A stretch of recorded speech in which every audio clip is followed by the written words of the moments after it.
Memorial Day weekend in New York. Everybody's getting along. Sailors and soldiers walking together. Mets and Phillies fans hanging out. Hasn't been so good for the Mets so far this weekend as they try and count the finale from the Phils on a bright and sunny Memorial Day weekend Sunday. At Citi Field in New York, Pix 11 Sports presents New York Mets baseball today. The Mets play the Philadelphia Phillies.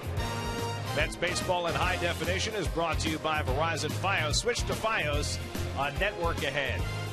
And a pleasant good afternoon, everybody, and welcome to Citi Field. I'm Gary Cohen. Ron Darling joins me in just a moment as the Mets wrap up their three-game series against the Phillies. It's been deja vu the last 2 days for the Mets and Phillies. Two very similar games to start this series. It began on Friday night when Chris Capuano matched up against the Philadelphia Phillies, and Capuano pitched wonderfully. He had the Mets 6 solid innings before leaving for a pinch hitter. Struck out 8 in those 6 innings, but the bullpen struggled. Mets took a 1-run lead into the 8th. Jimmy Rollins double against Jason Isringhausen tied the game. And then Francisco Rodriguez, who hadn't allowed a run in 6 weeks, allowed 3 of them in the 9th. Daniel Murphy unable to play a ground ball that led to the go-ahead run. Then last night, Mike Pelfrey was even better. For 7 2/3 innings, he shut the Phillies down, allowing just 1 run, and the Mets took a 2-1 lead into the 8th. But again, the bullpen imploded. Mike O'Connor gave up that game-tying hit, and then Ryan Howard with a 2-run double to put the Phillies in front to stay, and the Phillies won it. So the bullpen, which through good times and bad for the Mets early this season, when the offense was struggling, even when the starting pitching was struggling, was really carrying this team. This last week, the bullpen has really struggled. You know, Gary, if you look at it this way, Mike Pelfrey put him in such a great position, 4 outs away from a win against the Phillies, but the bullpen was not able to do it. How did that happen? Well, Mike O'Connor came on. He was supposed to retire Chase Utley, but he forgot about Jimmy Rollins, who stole second base. Then you had Isringhausen come in, and he walked a hitter. He faced Polanco, and finally you came in with Tim Burdack. What was his mistake? Really getting 2-0 on the first 2 pitches to Ryan Howard. Had to throw a slider for a strike, and we saw what Howard did on those replays. A strength for the Mets all season long has become a little problem here of late. Meanwhile, the starting pitching has been good so far in this series. First Capuano and now Pelfrey. And now the ball goes to John Neese, who has been pitching very well in bad weather, finally gets to pitch in good weather for a change. Well, it was really hard to judge that game because you can tell the 4 unearned runs against Jonathan Neese. 6 of his 10 starts, he's given up 2 earned runs or less. So he's been pretty solid and should be a good day for him today. Going up against Vance Worley, who's been a real pleasant surprise for the Philadelphia Phillies. Joe Blanton has had the elbow problems all season long, 3-1 in his career, and he was outstanding against the Mets in his last start. Worley's been back and forth between the Phillies and the minor leagues so far this season and gets the start today. So it's the Mets and Phils on a beautiful Sunday afternoon in New York. Come on back. All the action coming your way on Pix 11.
quality, truth in engineering. By Capital One Bank, what's in your wallet? By Ford, check out the best-selling vehicles with the best values in America. Drive one at your Tri-State Ford dealers today. By McDonald's, come in and try McDonald's McCafe frozen strawberry lemonade at participating McDonald's. By Mercedes-Benz Tri-State dealers on the web at searchmercedes.com. And by HBO Go, the new streaming service from HBO. Tickets for the inaugural soccer match at Citi Field featuring the national teams from Ecuador and Greece on Tuesday, June 7th at 8 p.m. are on sale now. Call 718-507-TIXX or visit 507TIXX.com now for your tickets. Keys to the game brought to you by Cadillac. Visit Cadillac.com to find a dealer near you. Well, Jonathan should use his curve. He's thrown it 7 out of 10 times for a strike. To one of his best weapons. Mets bullpen find that groove. They're going to have to do it today without Jason Ichenhausen. Terry Collins is going to try to stay away from him. And, you know, this lineup is kind of, I don't want to say the B squad for the Phillies, but at least the AA squad for the Phillies as Utley and Howard are out. And Carlos Ruiz getting the day off as well for Charlie Manuel as he tries to steal one today and get a sweep for the Phillies. Mets will try and stave it off as we get set for baseball. First pitch coming right up.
Sports fan, you got to get DirecTV. Here's the Phillies Sunday lineup brought to you by Toyota. Why do so many car companies compare themselves to Toyota? Come see for yourself at your local Toyota dealers. And it really is a different lineup for Charlie Manuel today. No Chase Utley, no Ryan Howard, no Carlos Ruiz. John Mayberry Jr. makes his first ever Major League start at first base. The Rule 5 pick Michael Martinez gets the call in center. And that's the lineup that the Phillies will put out there against John Neese. Well, that's the kind of lineup you can put out when you win the first 2 games of the series. Jonathan Neese catches a little bit of break finally against the Philadelphia Phillies. First 2 starts this year was against Roy Halladay, but Worley has been outstanding for the Phillies as well. And a look at the defense is brought to you by the Bank of America. You can see Bay. Pagan in center field. This is his 22nd start in the Mets' 52nd game. Beltran, of course, a mainstay in right field. And Daniel Murphy, 15th start at first base with only the single error. Well, we have just a three-man umpiring crew today. Laz Diaz has first base. Scott Barry will cover second and third. And the home plate umpire is John Hirschbeck. The crew chief, Wally Bell, away from the group today. Being a former pitcher, Scott Barry is my new favorite umpire, by the way. He had a huge strike zone last night. He really did. Finally. Helped Cole Hamel strike out 10. Jimmy Rollins will lead things off for the Phillies. You know, there's a lot of talk, of course, today about the Mets bullpen and how they let that game get away, but not mentioned the fact the last 17 Mets were retired in that game. Rollins 3 for 9 in the series, hitting a .267 for the year. First pitch is ripped down the left field line, a foul ball. So one hard swing and one loud foul, and we're underway. He's making his 11th start of the year, his third against the Phillies. First time he faced the Phillies, he got routed. Halladay pitched a shutout that day. We've got a cop standing on the field out in right center field. He doesn't know the game started. Okay. I've never seen that before. Maybe not his finest moment. Laz Diaz, the first base umpire, pointed out there and drew everybody's attention to the fact that the officer was on the field. Maybe he thought that was his duty even during the game. Just have to, you know, get out of the way if there's a ball in the gap. Rollins lines one to center. Pagan is right there, and that's the first out of the day. Rollins saw two pitches at it bat, hit both of them hard, and he's retired. So one out and nobody on, and the erstwhile winning pitcher, Wilson Valdez, will come to the plate. You know, in that 19th inning game, they asked Charlie Manuel, why'd you go to Valdez? He goes, well, he's got a pretty loose arm. You know, he just had no idea he was going to have to use them. And Valdez that game reached 89 miles an hour. And accomplished something that had not been done in 90 years. The guy who started the game in the field and wound up winning the game on the mound. The last to do it was Babe Ruth in 1921. Ball one to Valdez.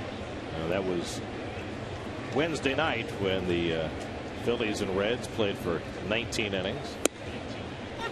About 600 pitches right on the nose. And by the way, Phillies haven't lost since. Yeah. They won the day game the next day and then took the first two of this series. So while the Reds have struggled the last few days, and Dusty Baker several times has harkened back to the 19-inning game as a reason why, no excuses for the Phillies. Yeah. Who very rarely make any excuses anyways. Carlos Ruiz caught 18 innings of that game, ended up at third base. Finished up at third base. Just there he is. Talented catcher for the Phillies.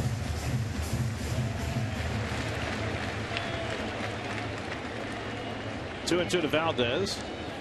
And East comes inside with the fastball. 3-2. Placido Polanco on deck for the Phillies, who are now 14 games over 500 for the first time this year. 33-19. Just a 2-game lead over the Marlins, who continued to win. They even won last night, Florida did, with Brian Sanchez making his first big league start. Essentially a bullpen day for the Marlins. That's right. 58 pitches, 3 innings. Bullpen by committee kind of game for the Fish. And Valdez takes ball 4, and so the Phillies have the first base runner of the game. Well, this was Wednesday, and Wilson Valdez's stint on the mound. That's Joey Votto, folks, that he got to fly out, albeit 400 feet away. Scott Rowland he hit with a little slight doobie, and then came back to get Bruce, who's been one of the hottest hitters in May. And then the worst thing that could happen for a hitter is the pop-up off the infielder. Look at the crowd going crazy. By the way, Carlos Fisher, who went 5 2/3 in that game and took the loss, he took the loss in another extra inning game last night against the Braves. I think he went 3 innings in that game. 12 innings last night. Chipper Jones winning it with a 12th inning hit. So here's Polanco, who the Mets have cooled down a bit in this series. He was so dominant against the Mets in the first 2 series of the year, just 1 for 8 in the first 2 games here. But a huge walk in that inning against Isringhausen that kind of set up that at bat for Howard. Raul Ibanez is hitting cleanup today, waiting on deck. And Nice takes it off his body, recovers to get the force, and Reyes drops it, but they say it's on the exchange, so that's an out. Not sure where that ball struck John Nice, but nice reactions to recover and get it out. Well, the wherewithal to get hit with this line drive. Oh, it looks like he caught a little glove and then maybe his chest, but went right at it, made a pretty good throw to Reyes for the attempt at the double play, but pretty good heads up there by Jonathan. Terry Collins and the assistant trainer Michael Herbst are going to come out to see if Nice is okay. I don't know what Valdez was doing on that play. You've got a slide to try to break up the double play. And Nice gesturing to his forearm. I think you're right. I think it hit the glove and then off the forearm. But took enough off it with the glove that it couldn't have stung a whole lot. There you see Reyes had it in the glove, sort of.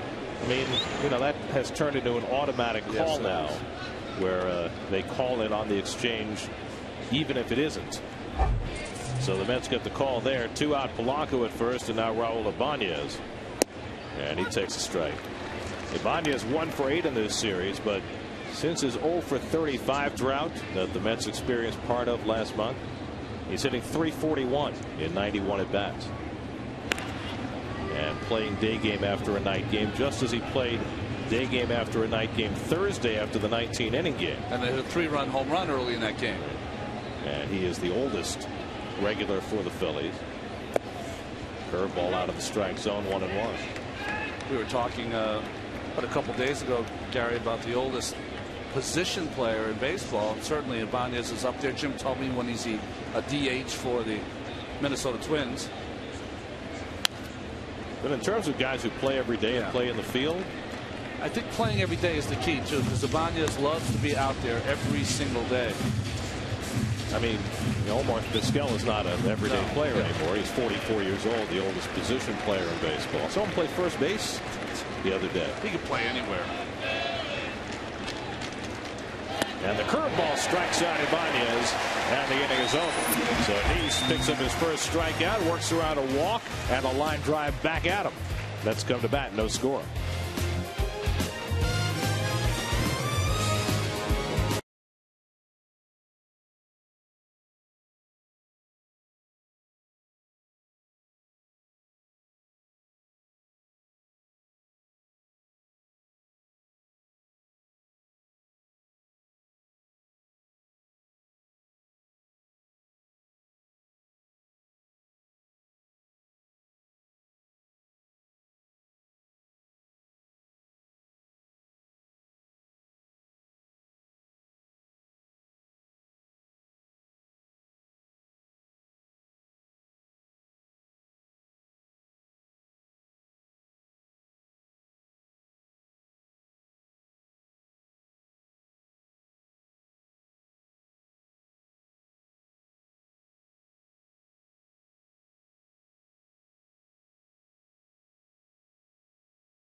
Themselves to Toyota. Come see for yourself at your local Toyota dealers. Jose Reyes just having a phenomenal season in virtually every respect.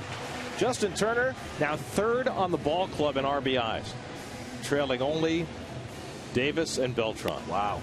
He has more RBIs than David Wright. It's a machine. Well, they're going to need it today against Vance Worley. He pitched very well against the Mets in his earlier start this season. You see that 2-0 record. But 15 hits in 21 innings pitched is very impressive, and only 1 home run considering he pitches for the Phillies in Citizens Bank Park. Jose Reyes is leading the league in a number of categories. He's leading in hits. He's leading in stolen bases. He's leading in doubles, and he's leading in triples. And it led me to wonder who was the last player to lead his league in both doubles and triples. And so our crack staff did a little research, and it's been a long time. It's been 41 years since a player led his league in doubles and triples. The last to do it was Cesar Tovar with the Twins in 1970. The last National League player to do it was Lou Brock with the Cardinals in '68. And Brock, by the way, was also the last to lead his league in doubles, triples, and steals, as Reyes takes one just foul down the left side. So think about that. This is the kind of year that Reyes is having. An extraordinary year. Nice play, boy. We got the most sure-handed, what are they, ball boys, I guess? Ball men? Ball kids? Ball guys. At least they're not ball dudes. No, those are the guys in San Francisco, the old folks. Older folks. Line to left field. Ibanez coming on. Sliding. He can't get it, and it's behind him. Reyes heads for second. Ibanez scrambles after it. Reyes takes the turn. He's going for three. And Reyes slides in safely. His 7th triple of the year. Here he goes again. But Ibanez got caught. You can see little stutter steps there. He was right in the middle. Didn't know whether to play it on one hop or try to make the great play. He opted for the latter and did not come up with that baseball. And just beautiful hitting. Going the other way against Worley. Finding that baseball is Reyes. And, of course, this is what Met fans come to the ballpark to see. 25 extra base hits now for Jose Reyes. Only 1 home run, but 7 triples and 17 doubles. Infield back for Justin Turner, and he takes a ball, and Reyes back to the bag as Dean Sardina throws him behind him. Turner 5 for 9 in this series with a couple of RBIs. Drove in the first Met run yesterday after Reyes led off that first inning with a double and a stolen base. So the Mets poised to take an early lead again. Turner's just been remarkable. He's only had 83 at bats, and he's driven in 19 runs. It's just the way he goes about it. He has a very good idea when he's up there. I mentioned to you guys when you were in Chicago, he drove in a run with the infield back by going the other way. Worley behind 2-0, and Turner punches one foul, 2-1.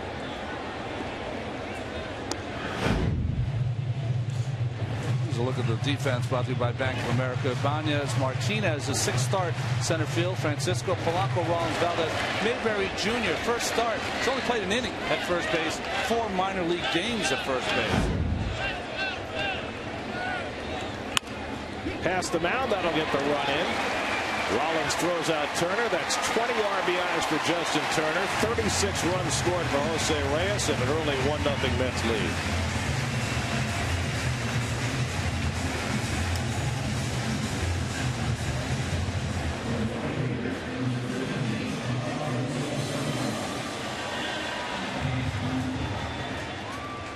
So here's Beltran with 1 out and nobody on. Carlos 2 for 9 in this series, hitting a .275, and he takes high from Worley. So the Mets have already done something they failed to do the first time they faced Worley, and that is score a run. When he faced them on April 29th in Philadelphia, he pitched 6 scoreless innings, allowed just 2 hits.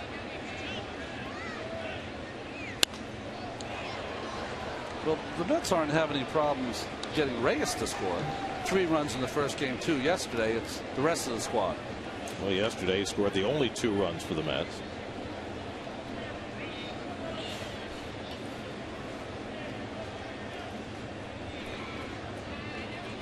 And Beltran cracks one out to deep right center. Martinez back, and he has room at the edge of the track. 2 out.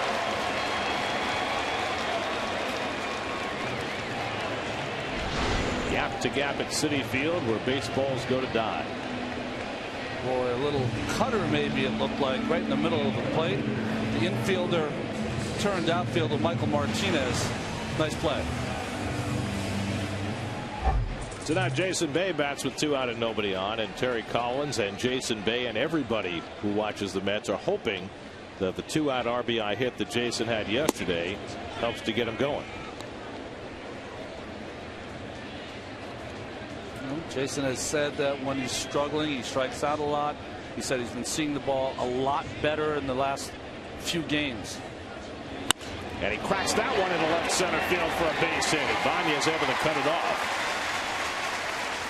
So Bay's now hit in 5 straight games. That was an impressive looking base hit. Well, seeing it and then applying the swing is the key. And this swing by Bay, a little cutter outside. Very nice. Elevating that ball, line drive. We've seen that similar pitch hit on the ground weakly to third base and shortstop when he was in the slump, in that big slump, maybe coming out of it. Here's Murphy, who did not start last night. Nick Evans got the start at first base against the left-hander.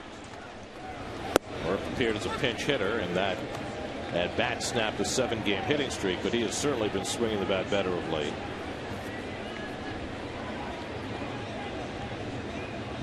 And that's of late.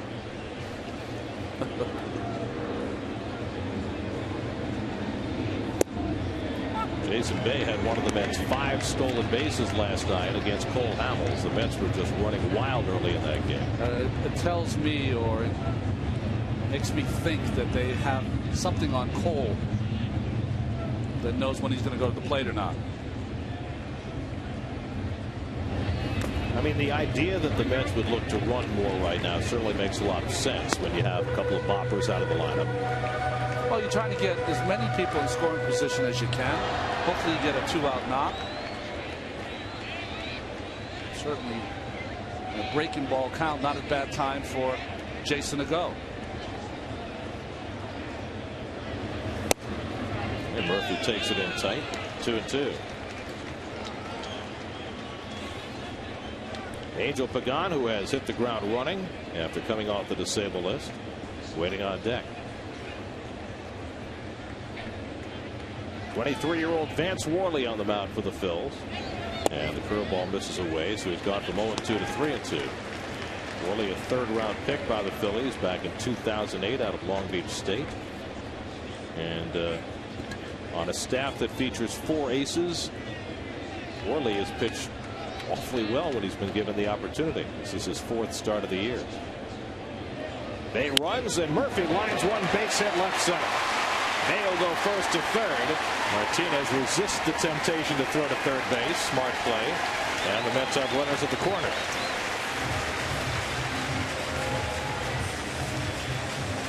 Well, the one thing that the Mets and Terry Collins have wanted from Daniel Murphy is on that pitch away to drive that pitch away. We've seen too many of those kind of easy swings to that side. That is a picture perfect swing.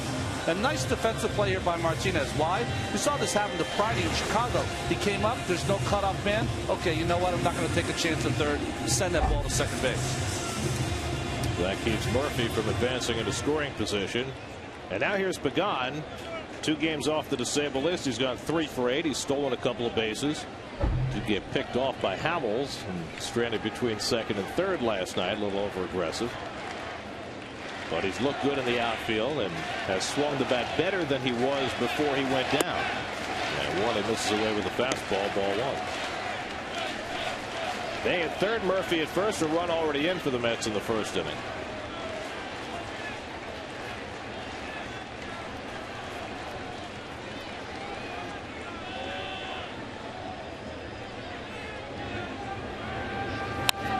Pagan fouls it off. Terry Collins issued the understatement of the year before the game today. He said, and I quote, "It's been a rough week for us." Yeah. I'll tell you though, I had a long conversation with him today. He's very intense baseball man. He reminds me of a lot of the coaches and players I played for in the day. It's sharply, but Rollins kicks it. And a run comes home. Yeah, it looked like Rollins was poised to grab that sharp one hopper, but it went off his glove and off his foot, and the Mets lead 2-0. Well, it's almost like Jimmy tried to rush this play, got over there, and just didn't catch it in the pocket. Had his eye on it. Tough play anyways. That ball was scalded. And Rollins, who we've seen make great play after great play, misses that one. They scored that an error on Rollins. Only his 4th error of the season. And so the Mets have a 2-0 lead and a chance for Josh Tolley. Ronnie Polino started the first 2 games of this series. Rich Doobie, the pitching coach for the Phillies, out to talk to Worley. All these little things, Gary, right? If Bay's not running, he probably doesn't go first to third. He wouldn't score on that play. All these little aggressive kind of moves put you in a position, if you hit the ball hard, to come up with a run. Tolley's last action was on Thursday on that frigid day in Chicago, and he had a run-scoring hit in that game. An encouraging sign for Tolley, who's just 3 for his last 31 at the plate. 2 on and 2 out. And Josh takes ball 1.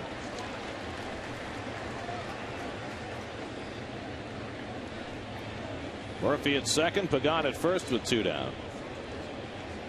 Reyes got the whole inning started with a triple past the sliding Ibanez in left field.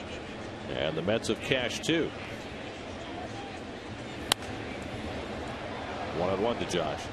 You know, when you look at the defense, you know, I heard Keith mention the other day, maybe the defensive problems that Tolley have seeped into his offensive game. I will tell you, there's a whole year-long book on how to defend Josh Tolley, and they've been pitching him away, and you can see by the defense playing him away, and that takes away a lot of those holes. Popped up in foul ground. Polanco hoping for a play and can't quite get there. Well, the thing about Josh is that when he first came up, his classic hit was the flare over shortstop. But this spring, you know, we saw him pull the ball. We saw him hit a couple of monstrous home runs down in Port St. Lucie, and I think that gave him the idea that that's the kind of hitter he could be. Well, I think he has to be intelligent about that. In his count, he can look inside occasionally. But for the most part, he's an up-the-middle, opposite-field hitter. 1-2 from Worley, and he busts him inside. 2-2. There we go. Ask and you shall receive from the truck. Well, very good, guys. That's what the Phillies charts say, and that's the way they're playing him. 2 on, 2 out, 2-2 to Tolley. And he lines one to the right center field. That'll fall for a hit. Here comes Murphy home. Pagan stumbles coming around second, but he gets back. An RBI single for Josh Tolley, and it's 3-0 Nets.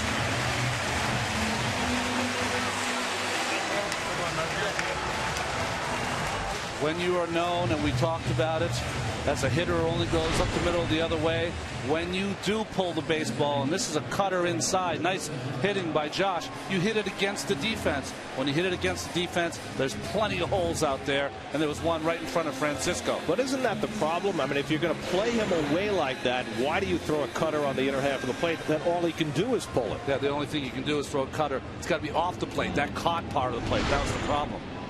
You know, the other pitch you can't throw, Gary, really with the defense like that is a changeup, because that's going to be more apt to pull. Pull those hands in. Nice swinging right there by Josh Tolley. So the Mets with 3 runs home here in the opening inning, and now Ruben Tejada, the number 8 hitter. Ruben 1 for 6 in this series, making his 10th start since being called up 2 weeks ago, and he flares one into right center for a hit. Here comes Pagan around third, and he will score. It's a 4-run opening inning for the Mets. Tejada drives in his first run of the season.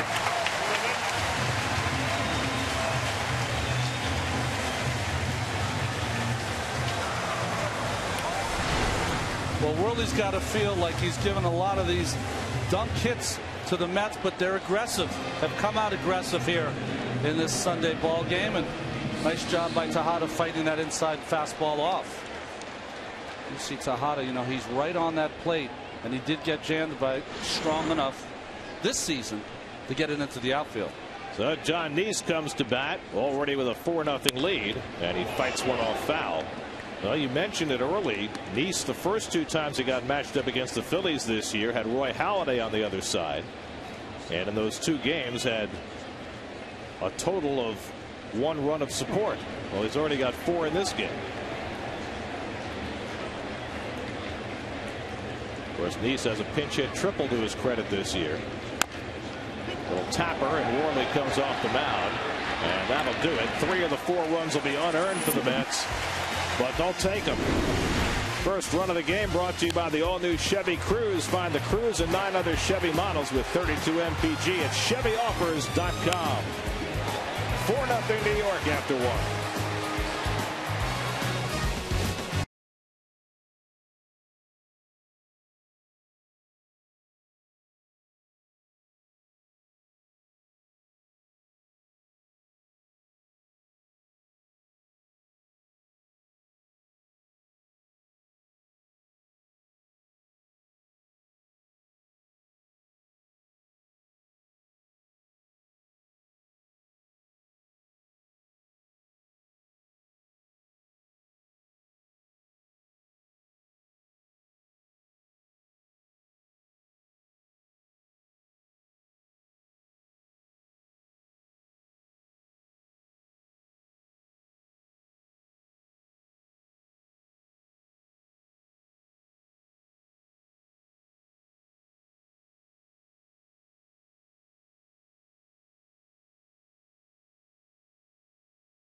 The 4-1-1. Jay Bruce, the only thing hotter than Justin Turner on the RBI front these days.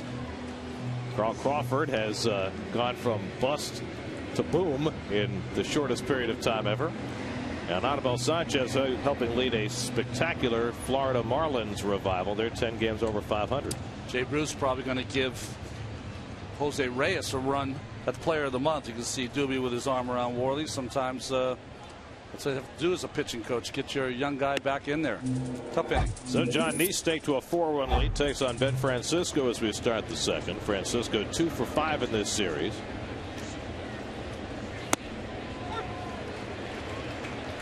And the pinch hit double in the 9th inning that scored the last Philadelphia run yesterday. And takes the curveball from Nice for a strike.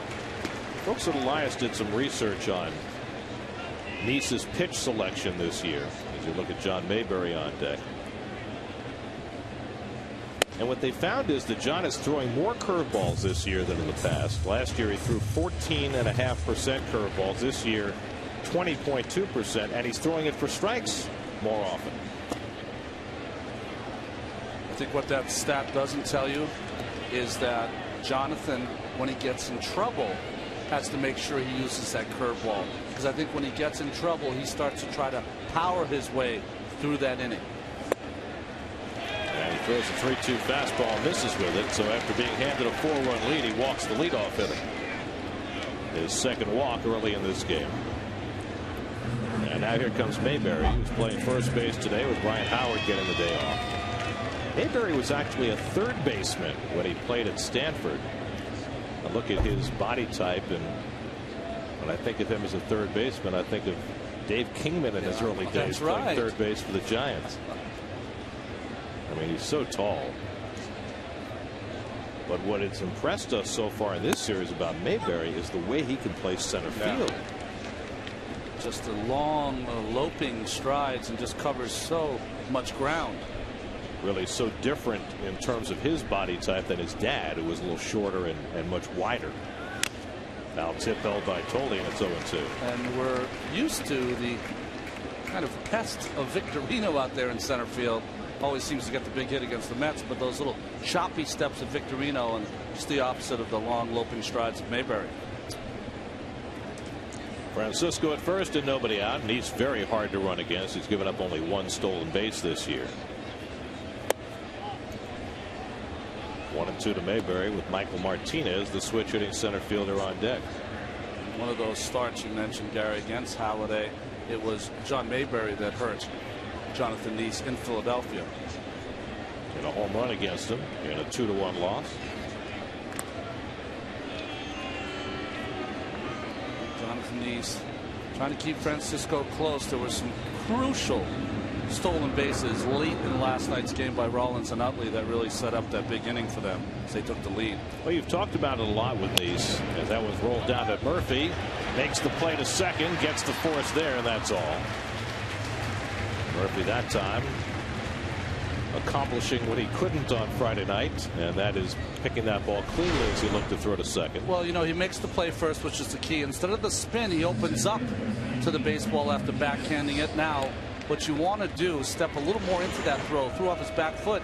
That ball can sail on you, but nice play by Murph to get the lead out. Of course, the difference between that ball and the ball Friday is the one Friday was to his left, and so he was trying to grab it as he made the reverse spin, and the ball went under his glove. It was just a classic case for Murph, who hasn't played enough there to know what you're going to do when the ball is hit to you. It's simple as that. The worst thing that could have happened is he got an out at first base, but you want to get an out in that situation. Michael Martinez, a switch hitter, picked up as a Rule 5 pick from the Nationals. Guy who's been a second baseman and shortstop for most of his minor league career, but getting a chance to play everywhere for the Phillies. I asked Charlie Manuel about Martinez, and he said the thing he likes about him, he's a high energy guy. He's a guy that doesn't really complain where we put him. He just wants to play as much as possible. Making just his 9th start today in the Phillies' 53rd game. This is kind of a house money game for Charlie, isn't it? Really? Pretty much stole the first 2 games of this series. I mean, it's not often that a team accomplishes what the Phillies did the last 2 days. Martinez fouls that one off. I mean, to overcome an 8th inning deficit back-to-back games, it's only the 2nd time in the history of the Phillies-Mets rivalry that that's happened, that the Phillies have come from behind the 8th inning or later 2 games in a row. Last time it happened, the only other time, was in 1983. And for Met fans who go back that far, the second one was a memorable one because the Mets had a 3-run lead in the bottom of the 9th, and Bo Diaz hit a grand slam to win it for the Phils 10-9. 1983. Neil Allen, the pitcher? I think Neil was the first game. First game. I don't remember who Bo Diaz hit the grand slam off in the second game, but I'm sure that we'll find out soon. Well, you mentioned that we have a staff. I didn't know we had a staff. A crack staff. Oh, okay. Crackerjack. 7th pitch to Martinez, and the curveball bounced to third. Turner goes to second with it, gets the force there. Tejada with the relay in time, and they double up the speedy Martinez. Boy, that's surprising. Ball not hit all that hard, and Martinez can run, but not fast enough. 5-4-3 to end the inning. 4-0 New York.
Nothing to repair or maintain your new Volvo for the first 5 years. Volvo for life.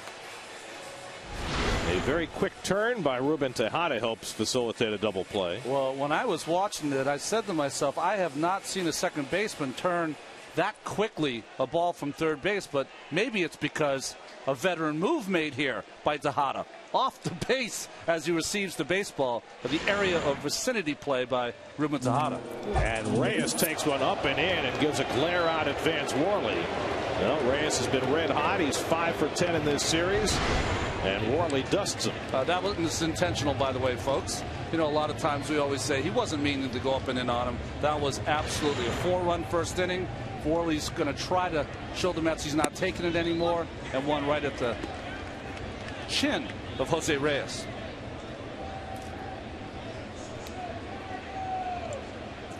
Well, let's see what Reyes does in response. Right back to Worley. He secures it and throws out Reyes one away. By the way, it was Neil Allen who gave up the grand slam to Bo Diaz in 1983. Our crack staff got on that right away. Very nice. Boy, they're working overtime today. Oh, by the way, it was only a couple of months later that Neil Allen got traded in a deal for our buddy. That's right. It was Rick Ownby, right? Was the other part of that trade? Neil Allen and Rick Ownby for Keith Hernandez. Not a bad deal by Frank Cashin. Well, Frank probably was in AAA, and Rick Ownby was probably one of the best starters in AAA at the time. But his warm-up in between starts was to play with the Frisbee in the outfield, shoeless, and throw the Frisbee with his toes. So Frank, once he saw that, probably said, you know what? We're not going to really keep this guy around too much. That's a great ability to have, though. Throwing a Frisbee with your toes? He throw like 40, 50 yards. Wow.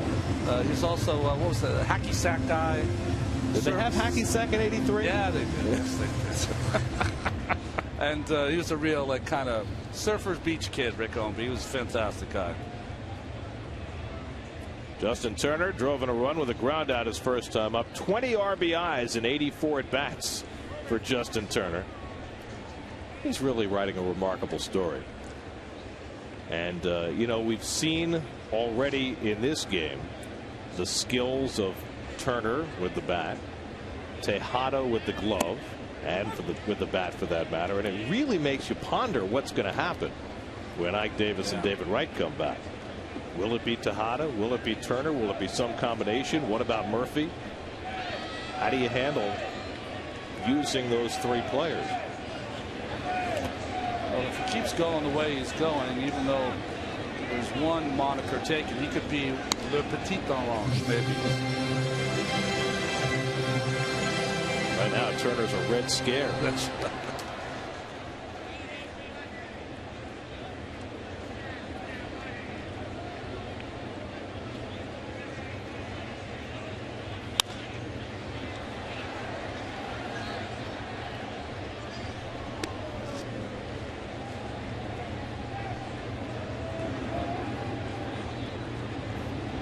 well,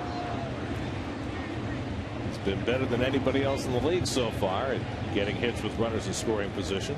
If you're topping Votto and Bergman at any time this season, you're doing something. To the left side, Rollins on the back end.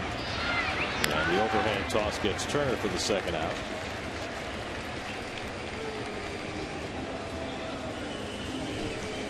So 2 out and nobody on. Now Carlos Beltran, who hit one deep to center that was caught his first time up. Carlos had that 3-home-run game in Colorado on May the 12th. He's now gone 50 at bats without a home run since that game.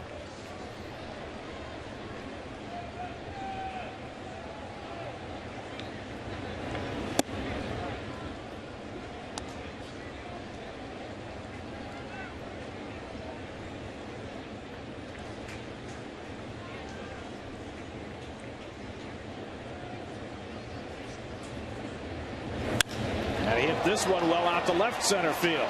That'll hit up the gap and one off the wall. And Carlos Beltran cruises into second base with his 16th double of the year. Well, Beltran now 2 great at bats. That long fly ball to center field and driving this ball to left center between Ibanez and Martinez. One op's the wall.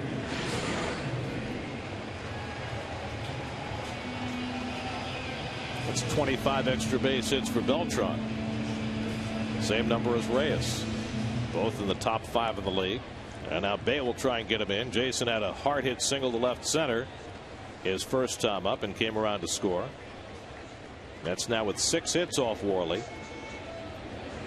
And while there have been a few flares, there have also been some really well hit balls, including the ball that Rollins made the error on in the first inning. That was also a hard hit one hopper.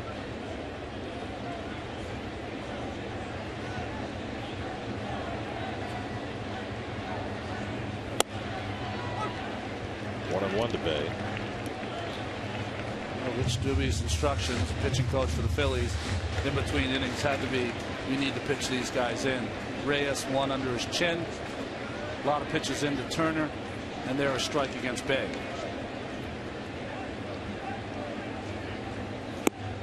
And then he goes back outside and it's 2-1. It's a nice job to have. He is an outstanding pitching coach, folks, but it's nice to have the talent that he has assembled over there. Well, they said the same thing about Mel Stottlemyre when he had you guys.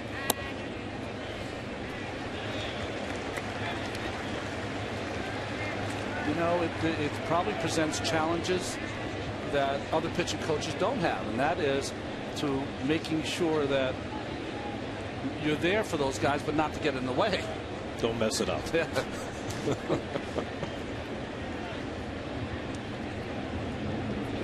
And Bay swings through the fastball, and it's 3-2. Well, that's the first time I've seen Jason Bay on a 3-1 count. That looked like he was intending to hit a home run. You don't see swings like that much anymore.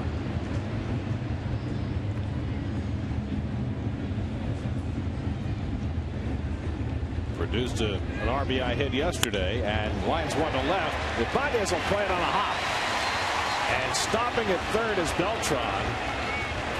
And runners are at the corners. Well, with 2 out, running on the crack of the bat, a little surprising that Beltran was not able to score.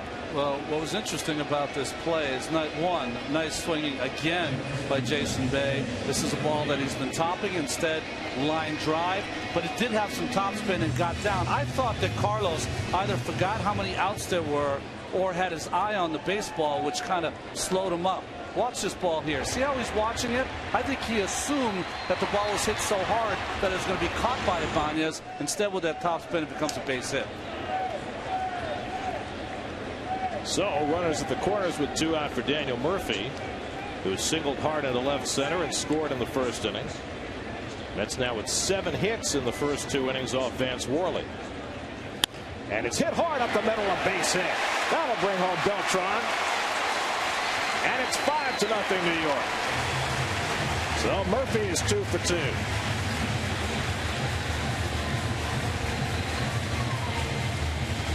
Well, the Mets are getting some great swings against Worley. This is the most comfortable I've seen the Mets hitters in some time. Just getting in their counts, being aggressive on fastball counts, hitting line drives. Remember, this is the same team that had its final 17 hitters retired last night. Well, they've had 14 men come to bat in this game, and they have 8 hits. What a difference a few hours sleep makes. Here's Pagan, who reached on an error his first time up, and he lines one into right field for a base hit. Bay to third. He'll be waved home. The throw by Francisco, and diving in safely is Bay. 6-0 Mets.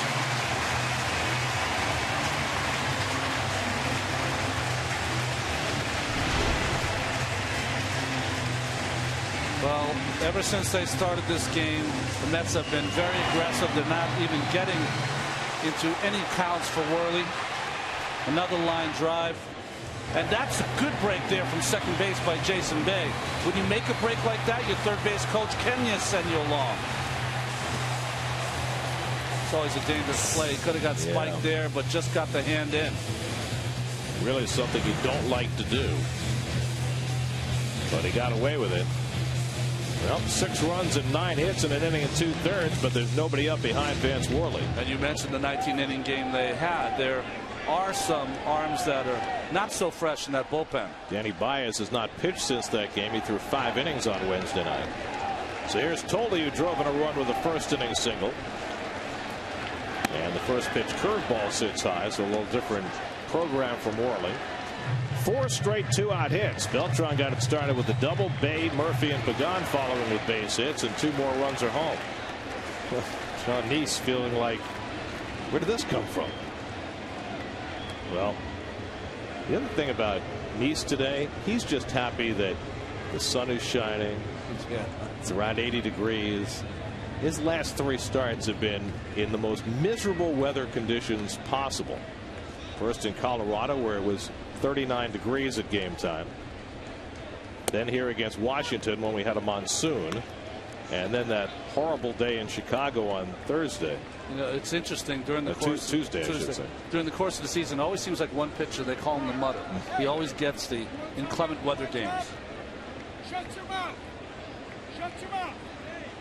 Well, that's John Hirschbeck, and who's he yelling at? Chip Hale or Daniel Murphy? I think he's yelling at Daniel Murphy.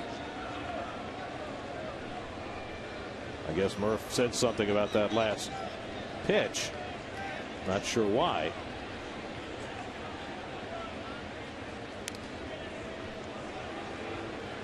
Well, John Hirschbeck, the veteran umpire, crew chief. See those eyeballs? He's got them on Murphy. He's not taking too much today this afternoon. He doesn't take too much from anybody.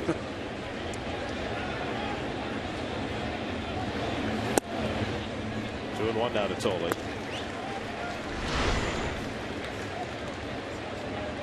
That's the pitch that was called the strike to Tolle.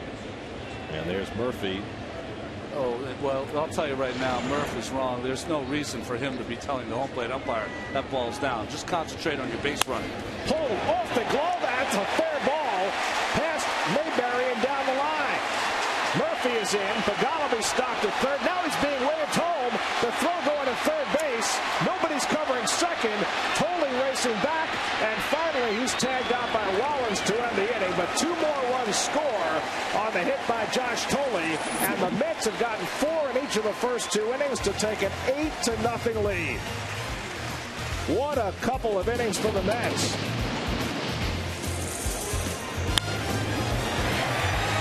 Murphy and Pagan.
We talked about it before. Only one inning before this start today. His first major league start at first base.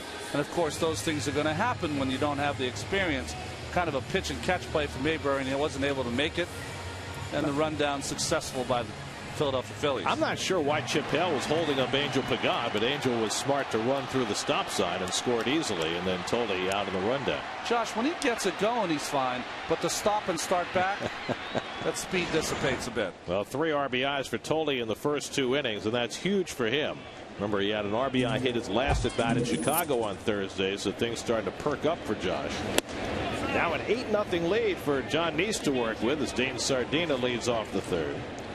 Sardina back up to Carlos Ruiz these days with Brian Schneider on the disabled list.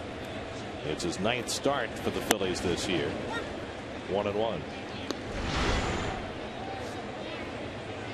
He's right there, and then, you know, that's a play he's got to make, kind of bent underneath that baseball, although it was a bullet.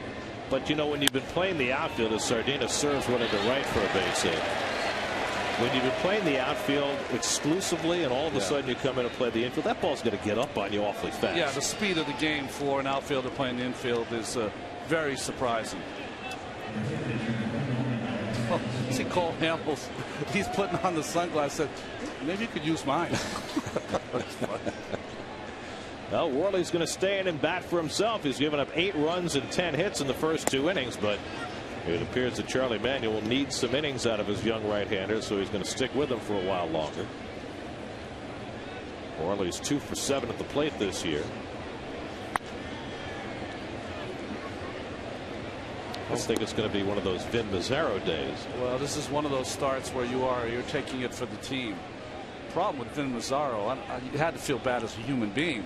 Not only took that, but then was sent to AAA immediately after the game. Yeah, he gave him 14 runs and 2 1/3, and then got sent down. So he took one for the team, and then it wasn't a team anymore. Worley down looking, second strikeout for Neese. 1 out and 1 on. Jimmy Rollins coming up. Mets upcoming schedule brought to you by Capital One Bank. What's in your wallet? Tomorrow the Pirates, who are playing awfully well, they're just 2 games under 500. They will come in to start a 4-game series. Dylan G against Charlie Morton in the series opener tomorrow. Then the Braves are in for 3 games next weekend to close out this 10-game homestand. And then the Mets go to Milwaukee to play the red-hot Milwaukee Brewers. Okay, I got a little question for you here. The retiring of Tolle, is that a 3.9256?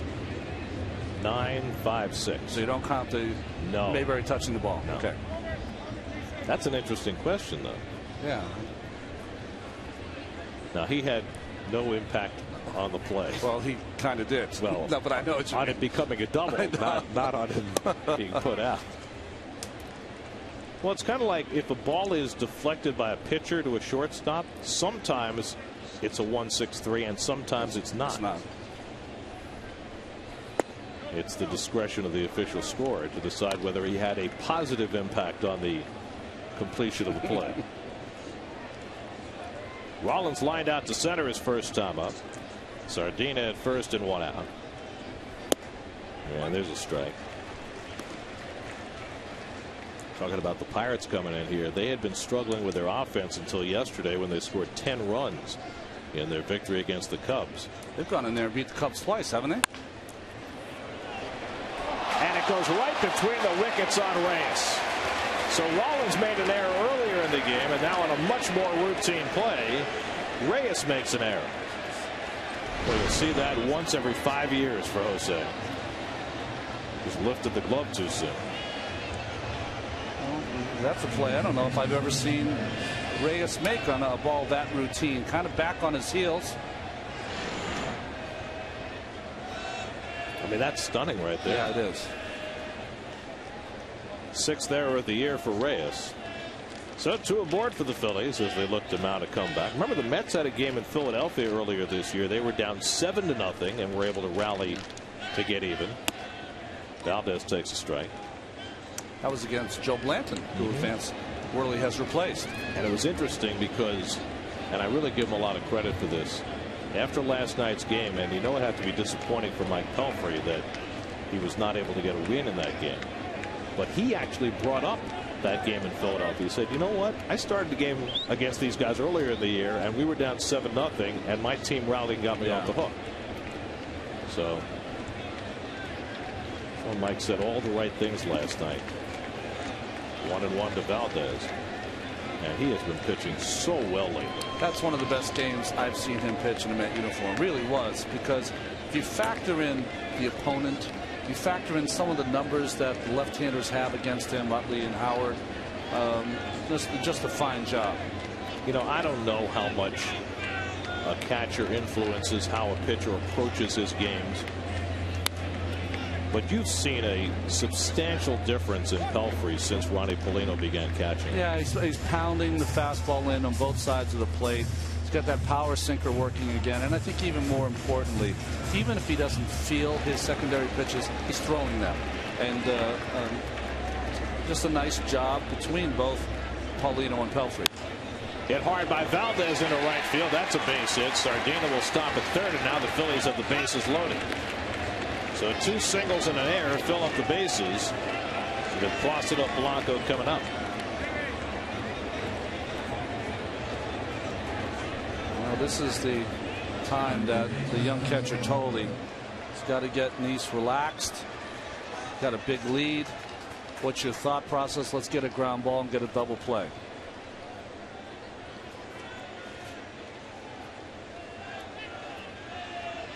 Well, Nice is not accustomed to working with huge leads, and that's something that a young pitcher has to learn how to do. Ball 1 to Polanco. Once you get to a certain point, Gary, in your career, it's just all about the execution of pitches. Now, if you're in a tight game, in a tight spot, then you go for maybe a strikeout or a pop-up, but really it should be just about the execution of pitches for Jonathan, and it doesn't matter who's on base. Polanco hit one right back at Nice that he was fortunate to deflect with his glove. Otherwise, it might have taken a huge chunk out of him. He hit him on the forearm, but didn't hit too hard. And Nice was able to get a force play. Pelfrey, I thought one of the keys to his game was getting that first inning double play off the bat of Polanco in yesterday's game.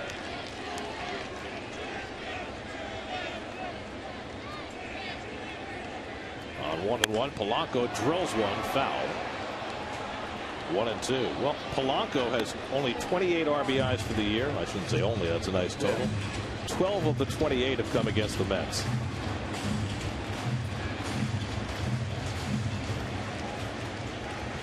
Pitch count building for Nice early in this game. You know, coming into this game, I think Jonathan had to feel the weight of trying to go deep into this ball game. And the curveball bounced foul. Well, the Mets used a lot of bullpen last night, but they didn't use anybody for very long. Yeah.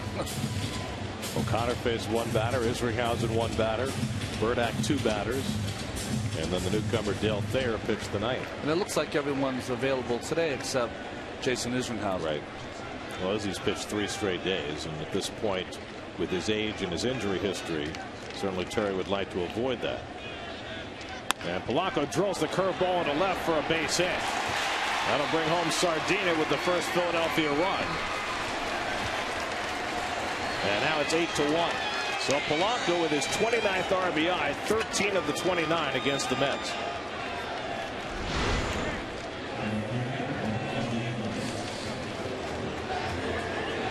Good breaking ball here, but not low enough ahead in the count by Jonathan Nice. See the runner, Sardina. He goes back to tag, which you're supposed to do. Gets on his horse to score. Base to base here for the Phillies. 3 hits and an error here in the 3rd. Dan Worthen out to try and counsel Nice, who came to the mound here in the 3rd inning with an 8-run lead. Now it's 7, and the bases are loaded for Raul Ibanez. It's just one of those games where those crazy announcers, one of them will make and say, you know, if the Phillies ever come back in this game, I'll walk all the way to Pittsburgh or something. That was Jim Rooker who did that. I think it was in Philadelphia, as a matter of fact. Yes, it was. And Rooker wound up making that walk for charity. Ibanez takes a strike.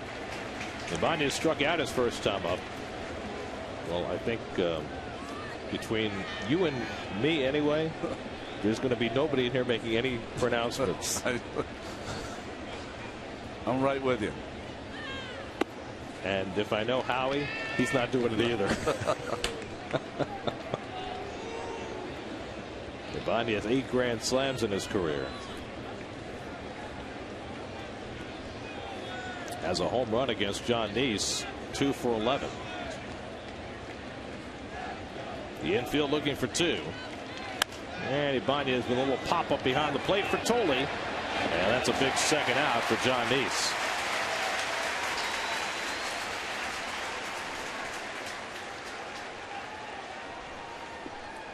So 2 away, the base is still full, and now Ben Francisco, who drew a walk his first time up.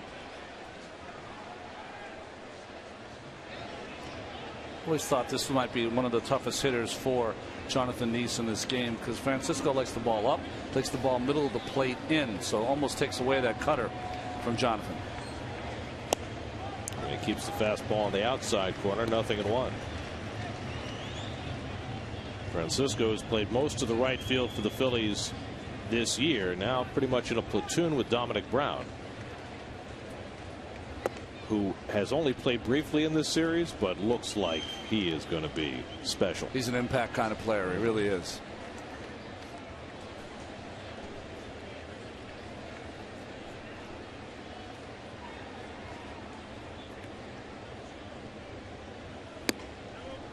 Two and one now to Francisco. John Mayberry would be next.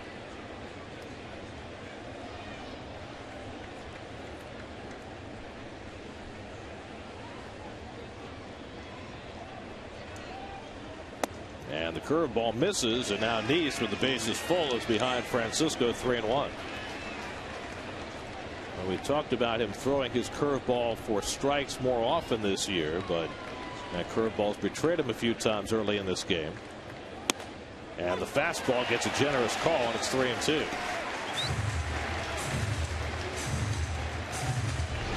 Well, Tolle's sitting inside or down the middle, really, and that ball just caught the front corner for John Hirschbeck. Now the merry-go-round will be in motion. Rollins, Valdez, and Polanco run, and Francisco down on strikes. Neese gassed it up to 93 to get the strikeout and keep them loaded. An unearned run, 8-1 New York.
To watch some baseball here at Citi Field. Mets have a nice lead over the Phillies on this Sunday afternoon. Glad to have you along as we watch Jonathan Neese do the pitching for the Mets today.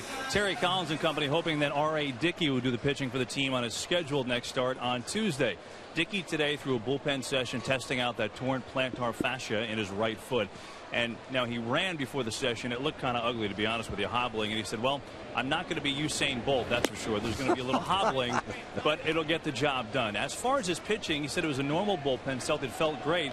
It's up to me. I'm out there on Tuesday, but of course it's going to be up to Terry Collins. He said there is pain to negotiate around, but it did not affect my pitching at all. He said, you know, when I'm up there in my balance point, when his left leg's in the air, he said I didn't think about it one time, which to me is a very, very good sign. So up to Dickey, guys. Regular bullpen today. Said he felt great. Said he can go. Now it's in Terry Collins in the Mets court to make that decision. Ronnie, what ends up being the crucial piece to that? Is it whether Dickey can push off properly and feel right pitching? As Tejada grounds one to third, and Polanco has it roll around in his glove but throws him out. Or does he have to prove that he can sprint to first, back up third, back up home? Are all those things that they have to be close to 100% for him to go to the mound, or is it just enough if he's ready to pitch? No, I don't think so. I don't think if he's good enough to pitch, to me that's not enough. And I think the person that he has to help convince is his manager, Terry Collins, because we were talking to Terry today and he said he's going to make the decision on RA based on can RA play the game correctly. He's not going to do it in a way that RA can get people out from the mound, but you know, RA has a lot of ground balls. He's got to cover first a lot. In fact, that's how he got hurt, backing up with the bases. He's a good hitter. He's apt to put the ball in play and get a base hit. So I think that's the hardest question for Terry Collins, and he really has to, RA has to, convince his manager that he can do it 100%. But to me, he's got to be able to do all those other things that close to 75-80% for me to send him out there. And are you saying that it's more so for Dickey than, say, for, I don't know, some other pitcher who's more of a strikeout guy, doesn't get as many ground balls back to him? I mean, Dickey handled, you know, more chances without an error last year than any pitcher in history. Part of his strength is his ability to field his position, to cover bases. He's just that kind of pitcher who gets involved. So he's more apt to be a guy that is the full package, and you need the full package.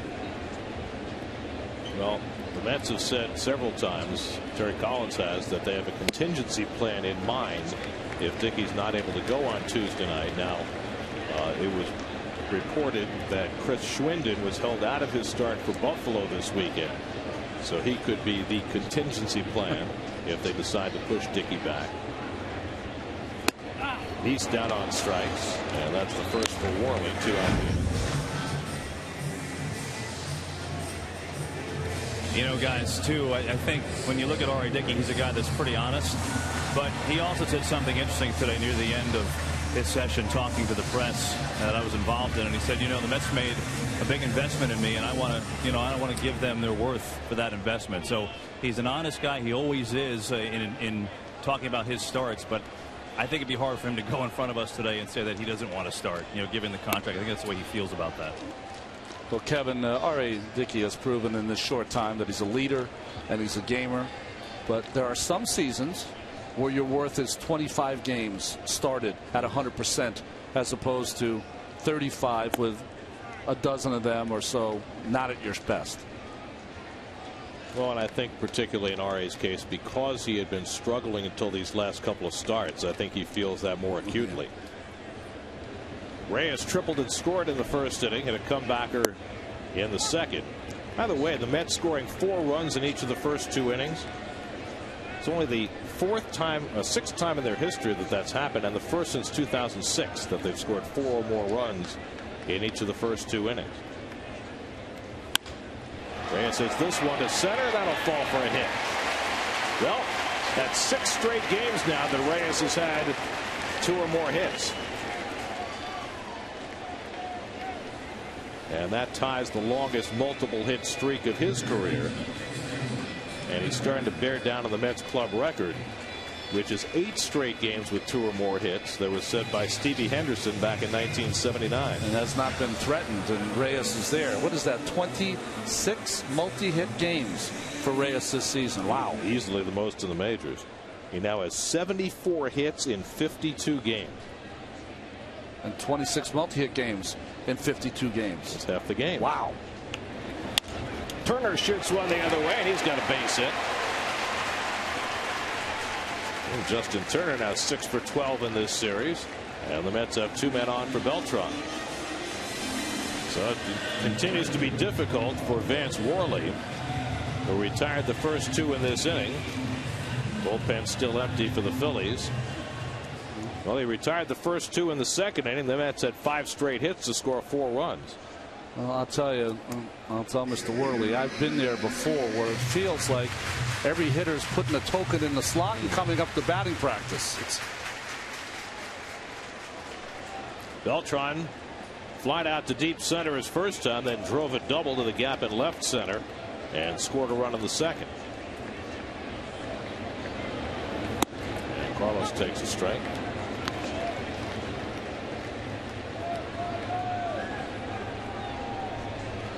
Reyes at second and Turner at first with 2 down.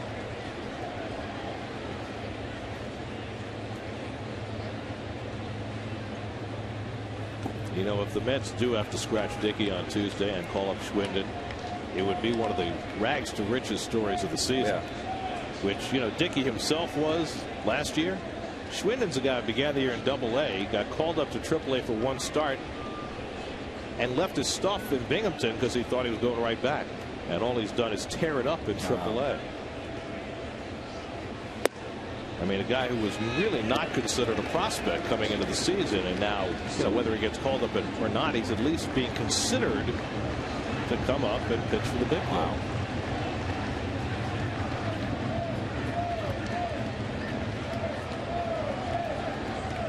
2-1 to Beltran with 2 out and 2 on, and that's 3-1. Maybe he can have a Terry Leach impact when he comes up. Terry won what, 10-1 in 1987? But it wasn't even about that. He had always been a relief pitcher and brought up for a spot start that turned into 10-1.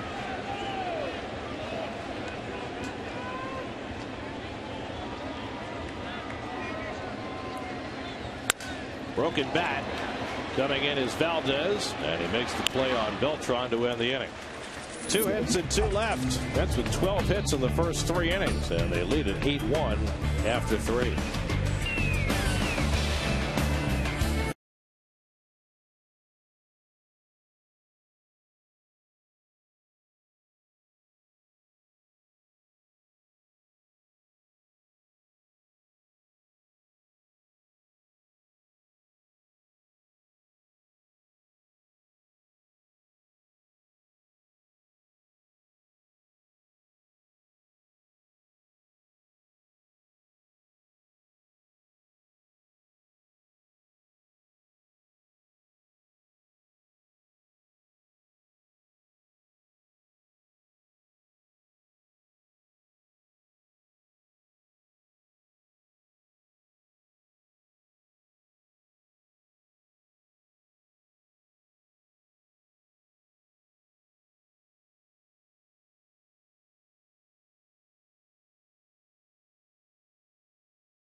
This season, subscribe to MLB.tv today to see every Mets game live or on demand on your computer and your favorite devices. Visit Mets.com to order and get more details. MLB.tv, baseball everywhere.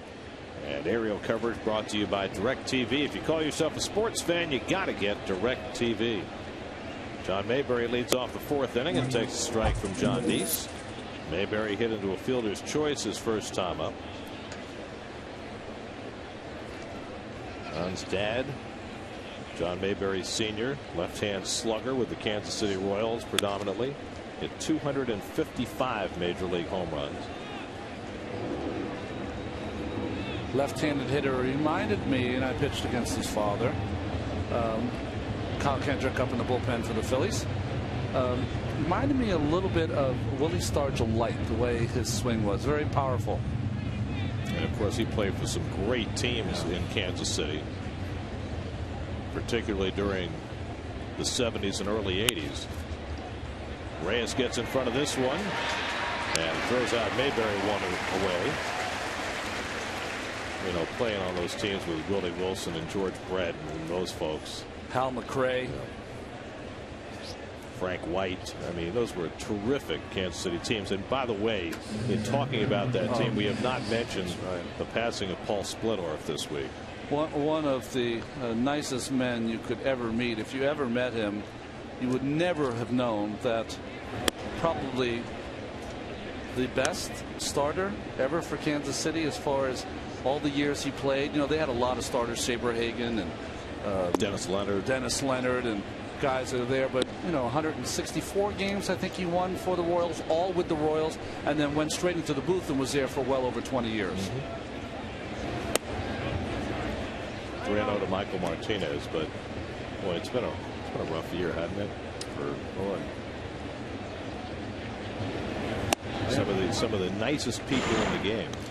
I remember that. There we go. 166. I sold the late Paul Splittorff short. Gooby's in that list pretty high. Gooby's was also in broadcast. That's right, for the Los Angeles Angels. We'll, I guess, see him. The Angels are coming here, right?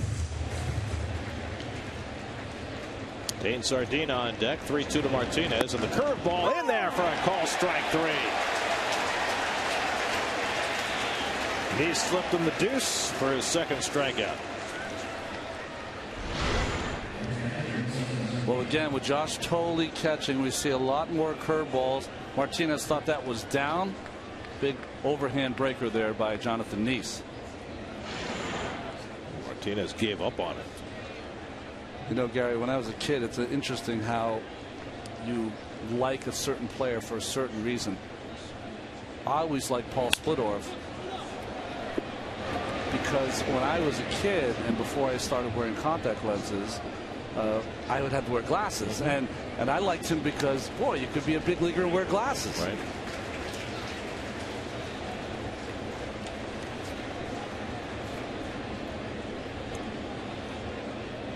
There were a few in those days. Darrell Porter wearing glasses behind the plate. That's right. Sardina had a base hit and scored the only Philly run. And John Hirschbeck, who's always been known as a pitcher's umpire, becoming even more pitcher oriented as this game goes along. He's like, it's 8-1, 229. We got a 545 on LaGuardia. And the curveball struck him out. Back-to-back strikeouts for John Neese. He's now retired 5 in a row, settling into a groove with an 8-1 lead.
designer sunscreens any better than the bargain brands?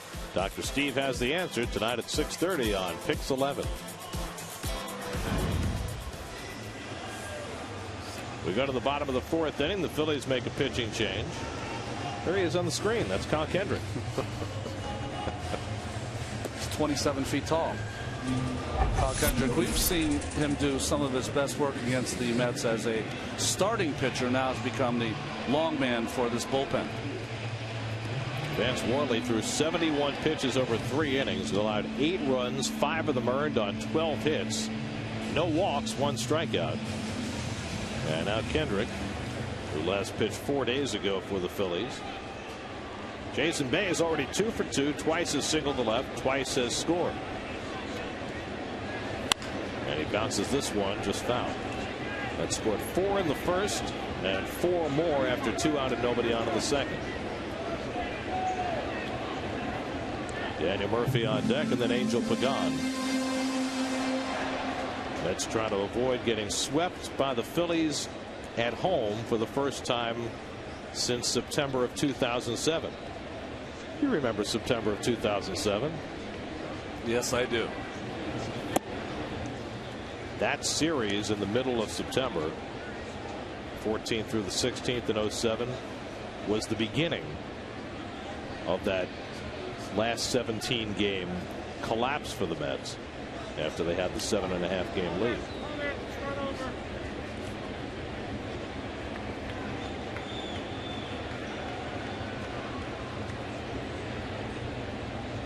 "17 games seem to take about 8 hours.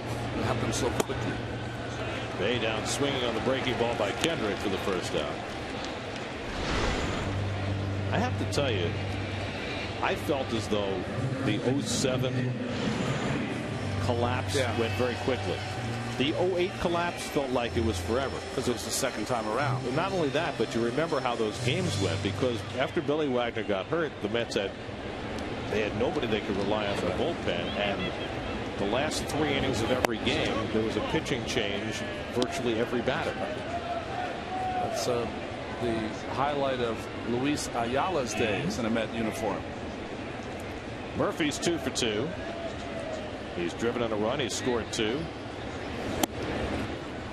And I didn't see he and John Hirschbeck exchange any words as he came to the plate. That's one of those, after you skip school and you see the principal in the hallway the next day, just avoid it. Don't even look there. Murphy's chastised by Hirschbeck. Mayberry keeps it in front of him, and that's the second out. Well, if you're an inexperienced infielder, that's a good rule of thumb. Get your body in front of it. So Kendrick's retired the first 2, and now Angel Pagan reached on an error, single to right. He's scored a pair. He's driven in 1. Well, he was hitting 159 when he came off the disabled list Friday. He's already raised his average over 30 points by going 4 for 10 in this series. And it is certainly a boon to the Mets in every respect to have Angel back. Just so interesting, his time down there, that he has seemed to have corrected that swing, at least from the left-hand side.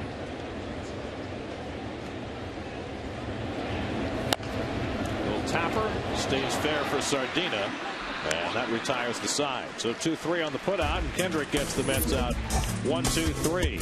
On to the 5th we go, with the Mets up 8-1.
Vehicles with the best-selling values in America.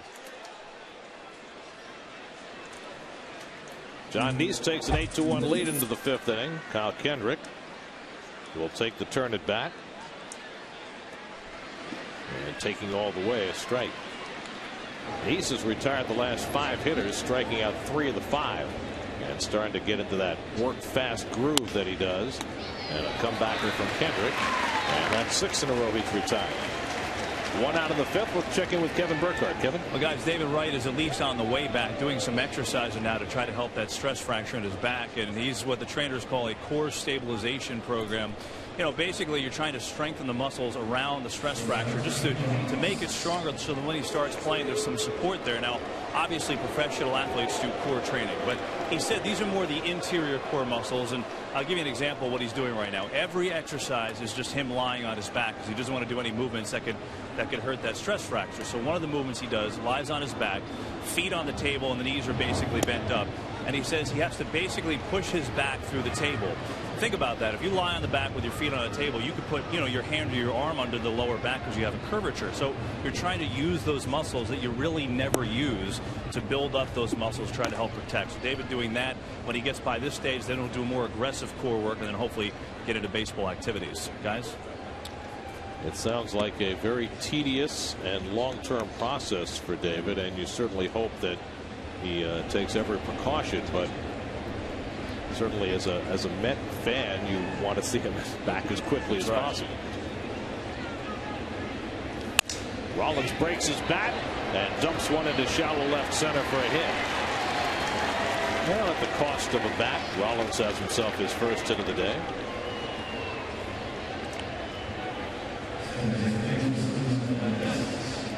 Fourth hit off John Neese.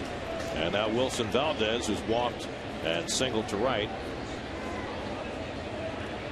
Meanwhile, Ike Davis is still doing limited activities, taking a few ground balls and mostly working in the pool.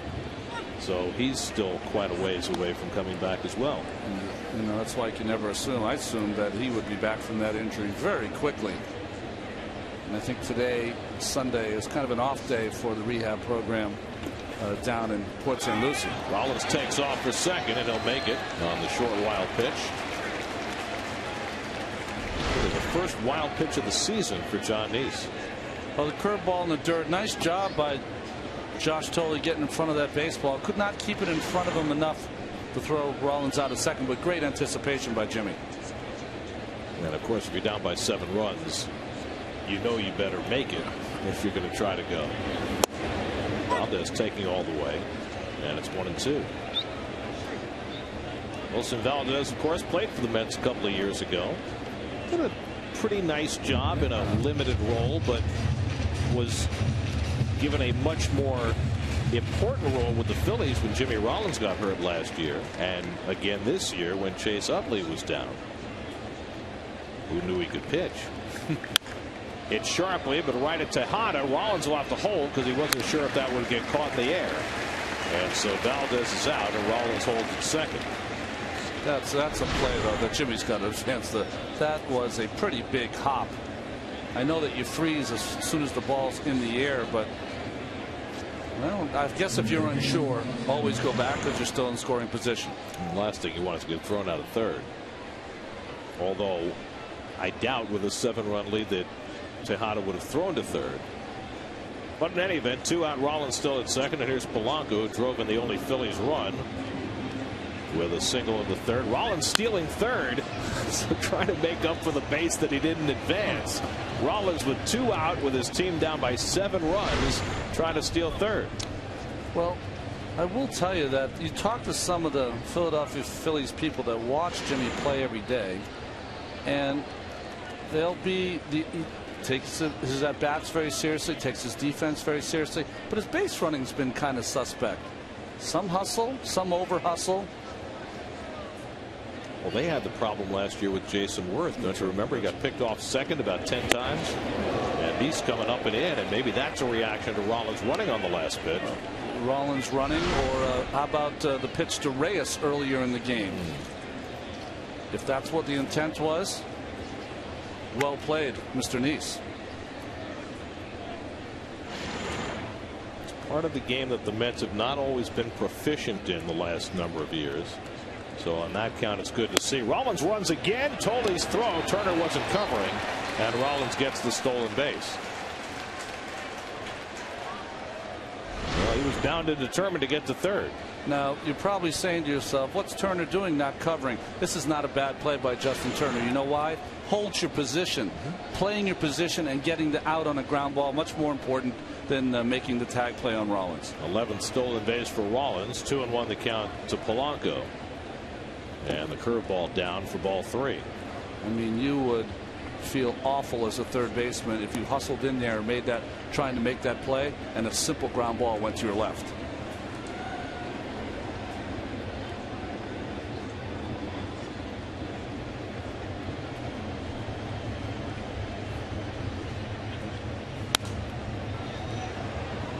Full count to Polanco.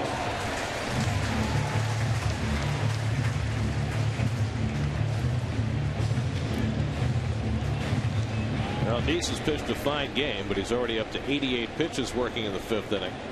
We'd love to dispose of Polanco right here, but he walks him, and so he'll have to go after Ibanez with runners at the corner. Third walk given up by Jonathan.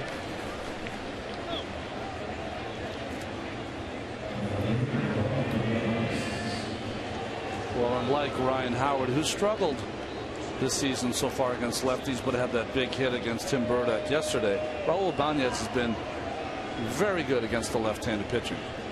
Neese has controlled him so far today. Strikeout and a foul pop-up. 0 for 2. And he fouls off the cutter to start him off. 0-1. 90 pitches now for Neese, who's looking for his 4th win of the year.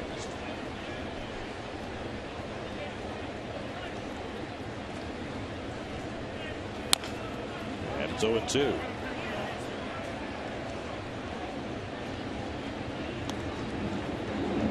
See the numbers for Ibanez. He certainly has held his own against lefties. He was really an anonymous player and a really good one over in the American League for years with Seattle and Kansas City.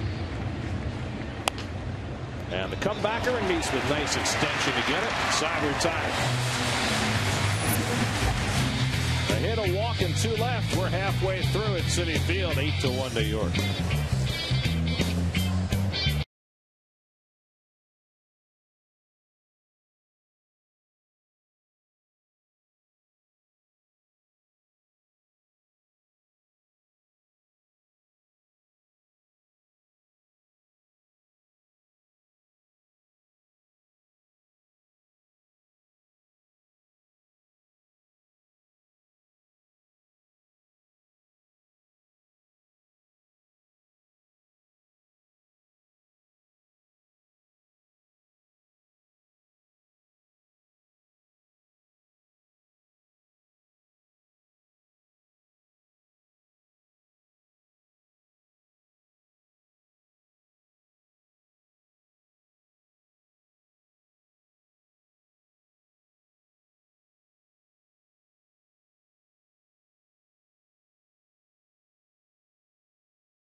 Weekend.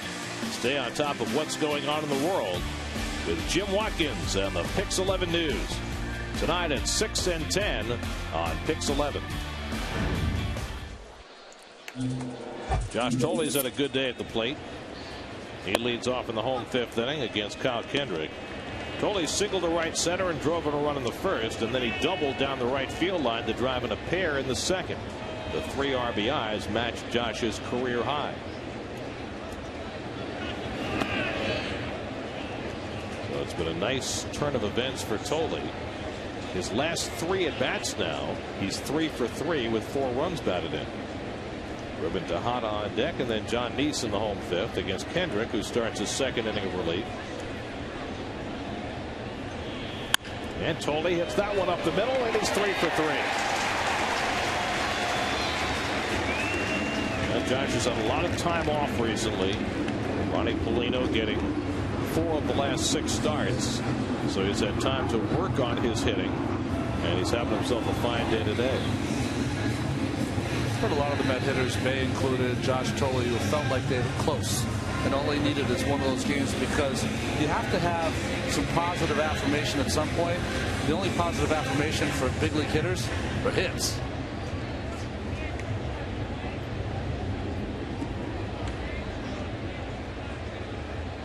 You'd love to get paid on line drives. There's Ruben Tejada. But at the end of the day, the more balls you hit hard, the more hits you're going to get. That's right. Tejada had a base hit to drive in a run in the first inning. His first run batted in of 2011. Rounded out his last time up. And Ruben pulls one foul. 1-1. Ruben's just the opposite of Josh Toley. From the right side, they play him to hit the ball up the middle or to the opposite field. So if he occasionally, like he did right there, look in and try to pull a ball down the line, he will be hitting it against the defense of the Phillies. We've seen him pull some balls with authority. That ball he hit in Chicago the other day, off the ivy, that was a thing of beauty. Now, you know, maybe it was just Chicago because that's where he hit his first home run last year. But you know, he's grown a little bit. He's a little bit stronger than last year, and he's not afraid to try and muscle up it now and then.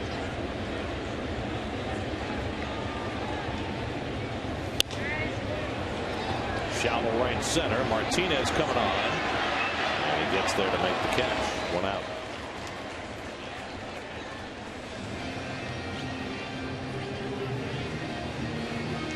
So Tejada now 1 for 3.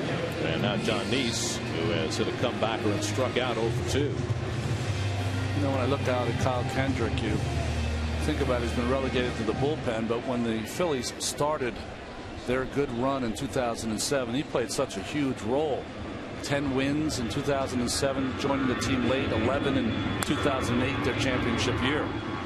Remember in 07, he came up to pitch against the Mets that same weekend that Jay Happ made his first start against the Mets, and Happ didn't fare well, went back down. They kept Kendrick, and he was terrific. And it seems as though the Phillies since then have always been trying to write him out of their plans. Felt as though he was too limited, kind of a sinker ball guy who didn't have a whole lot else to go to. But watching him here this afternoon, I can see that he's using a cutter more against the right-handers and the left-handers, pitching in a little more to the left-handers.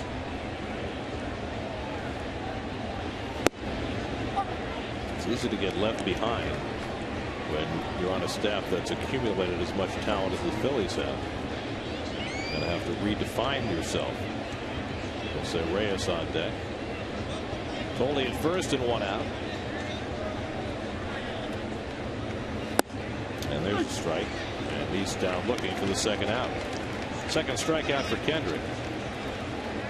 You look at the Phillies right now without Brad Lidge and trying to figure out their bullpen from week to week. They've kind of repositioned a couple of guys. You got Kendrick now as a long man. You got Jose Contreras, who at one time in his career was a starting pitcher, who's now their setup man. Had been closing games at one point. Reyes is 2 for 3, a single and a triple. Well, they have 2 strong lefties out there too, and Romero and Antonio Bastardo, who has boy, he's got great stuff. Romero's almost become an afterthought now because Bastardo's been so good.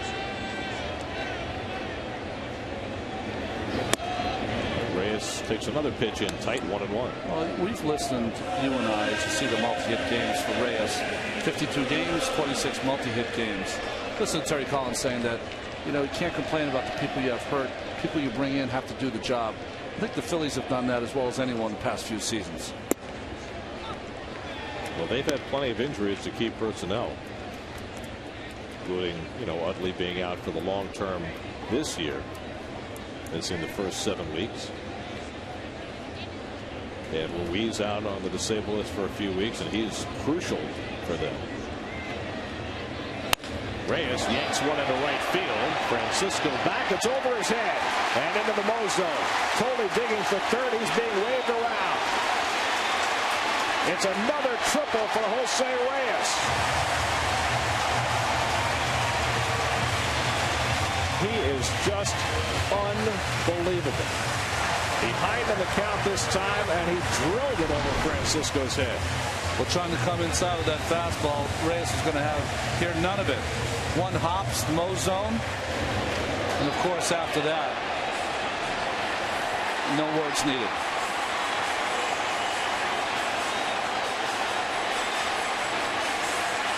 A 3-hit, 2-triple game for Reyes, who now has 8 triples this year, 75 hits on the season, the most ever for a Met through 52 games.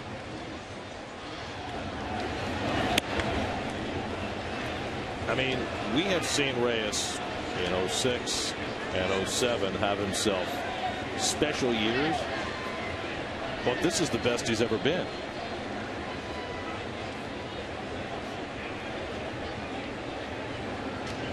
Turner 1 for 3, and he hits a slow ground ball. Rollins comes in to grab it, and he throws him out to end the inning. But the Mets tack on a run on Reyes' RBI triple. 5th inning brought to you by Ford. Check out the best-selling vehicles with the best-selling values in America. Mets have built a 9-1 lead through 5 at Citi Field.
Video recap brought to you by Volvo. Volvo for life.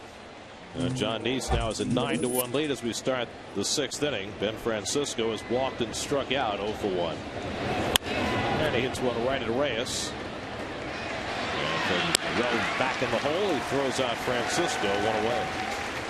Now, Terry Collins said before the game today, he said, talking about his players, there's some frustration in that room. Well, the Mets have gotten out a lot of frustration here today, led by Jose Reyes, who is just on pace for a phenomenal year. And, you know, you don't know what's going to happen over the next couple of months, whether he'll be traded, whether he'll become a free agent, whether the Mets will seek to re-sign him.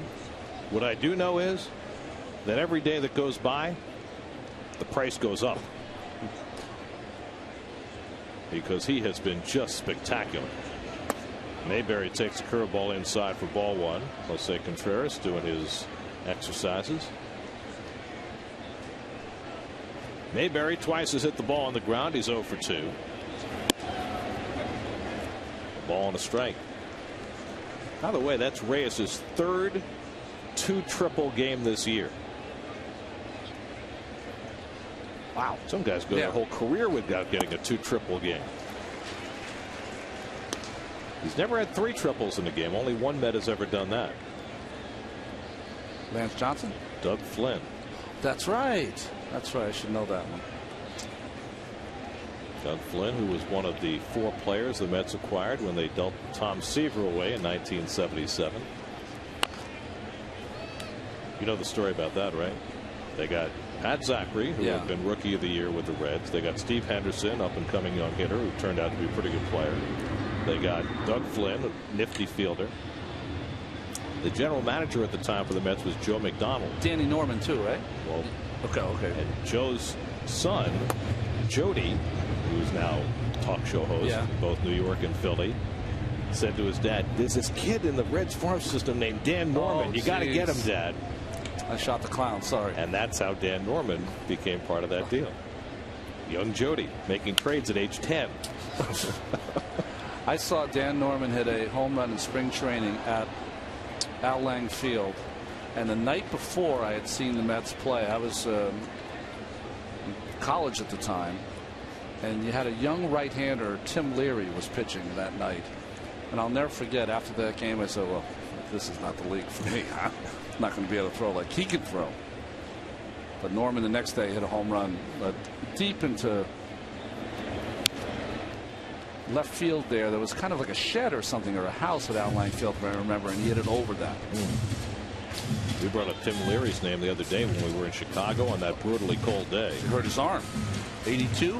2 innings he threw, and that was his Mets career. He was as highly touted a pitcher as the Mets had called up in ages at that point. Ripped over the glove of Turner and down the line. An extra base hit for John Mayberry Jr. So the Phillies have their 5th hit off John Neese, their first extra base hit. Mayberry's 4th double of the year. Well, we saw Polanco on a good swing on a curveball from Neese, and now Mayberry. 2 best swings of the night on that pitch by Neese. Tim Leary was my roommate early in my career. Doc, as we called him. He was the greatest, and I learned a little bit about Major League Baseball at the time. He and I got an apartment on, as they say, 33rd and 3rd Avenue here. A twisting ground ball that Tejada grabs, throws out Martinez for the second out. And Tim and I both made the club out in '84. He was then subsequently sent down, and one of the rules I learned is that 2-bedroom apartment in New York I got to keep, and the team had to pay the other half of the rent.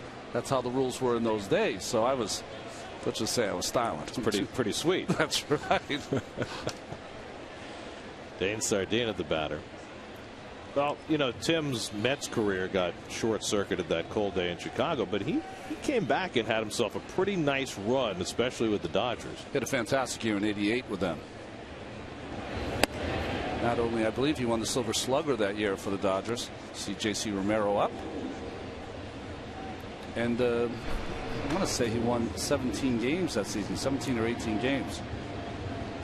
It's funny how these things work. Could you imagine if Tim Leary had never gotten hurt? Well, Leary and Gooden. Well, I guess the question is, would history have moved differently? In other words, would the Mets have promoted Doc Gooden from Class A ball to the big leagues in '84 if they still had a healthy Leary doing what he was anticipated to do?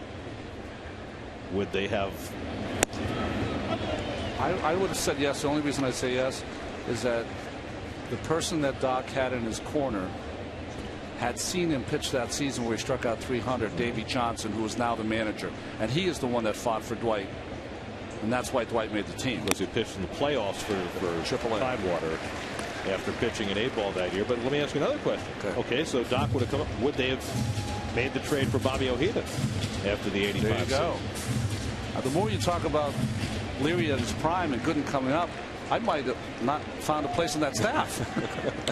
Might have been AAA for years. 2-2 to Sardina, and the curveball is down 3-2. It's funny because you think about what might have been, and you never know. One move begets another move, and if people don't get hurt, that changes history and the makeup of a team. 3-2 from Nice. In there for a call, strike 3. Fourth strikeout for Nice. 6 solid innings for John, and a 9-1 Mets lead as we go to the bottom of the 6th.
By the all-new Chevy Cruze. Find the Cruze and 9 other Chevy models with 32 mpg at ChevyOffers.com.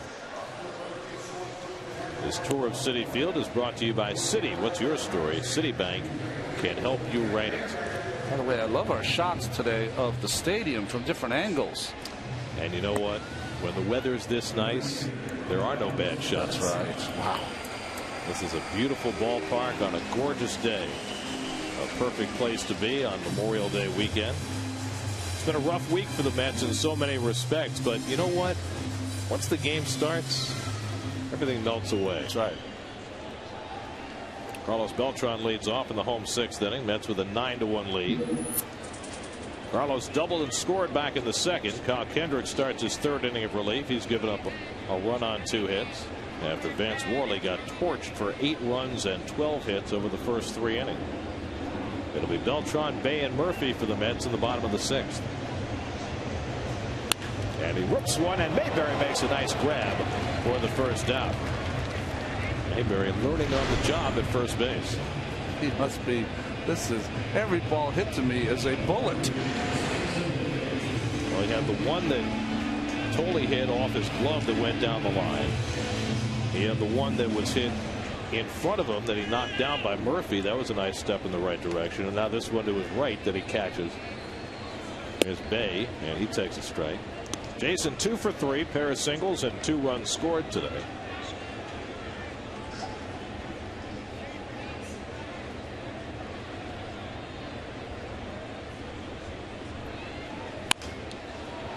And Bay skies one out to center field for Michael Martinez. And there are 2 out. Well, the Toronto Blue Jays are at it again. They're mauling the White Sox 13-2. Last night they won on a walk-off home run in the 14th inning by Corey Patterson. And in that same game yesterday, Jose Bautista, who does not have a home run today, reached 20 in 44 games. Wow. Which is a Blue Jays record. Who had it before him? Do we know? Maybe George Bell? It was George Bell. Yeah. The record is 39 games, 20 home runs in the first 39 games. Barry Bonds did that in 01, en route to 73.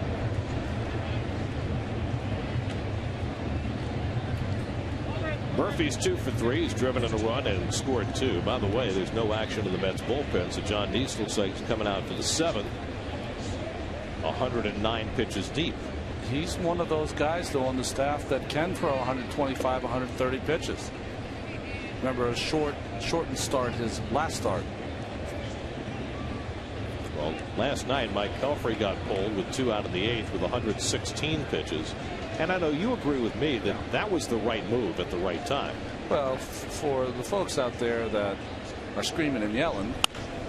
Pulls one, and that's a fair ball. And that'll go into the corner. And Murphy heads to second base with a 2-out double, his 3rd hit of the day. 10th double of the year for Murphy. Well, the whole difference that we've seen Murph in this hot streak, and you saw it in that 3-hit game in Chicago, is that he's pulling the baseball, Gary, before really trying to hit most of the balls to the left side, looking for a pitch to hit and driving it now that he's over there at first base. And without Ike Davis, without David Wright, Murph has to do those kind of things. First 3-hit game of the year for Murphy. We were talking really quickly about Pelfrey being taken out. You know, the start before, there are a lot of people clamoring, how do you now take Pelfrey out in the 7th inning against the Yankees when that 3-1 lead dissipated? But I thought it was a great move last night. When you think about it, Pelfrey put his team in a beautiful place. They had the lead. Really 4 outs only needed to get through that inning. Didn't happen. Pagan 1 for 3, drove in a run with a 2nd inning single. He scored 2 runs today. The Mets now at 15 hits, tying their season high. And Pagan gets under one, shallow right.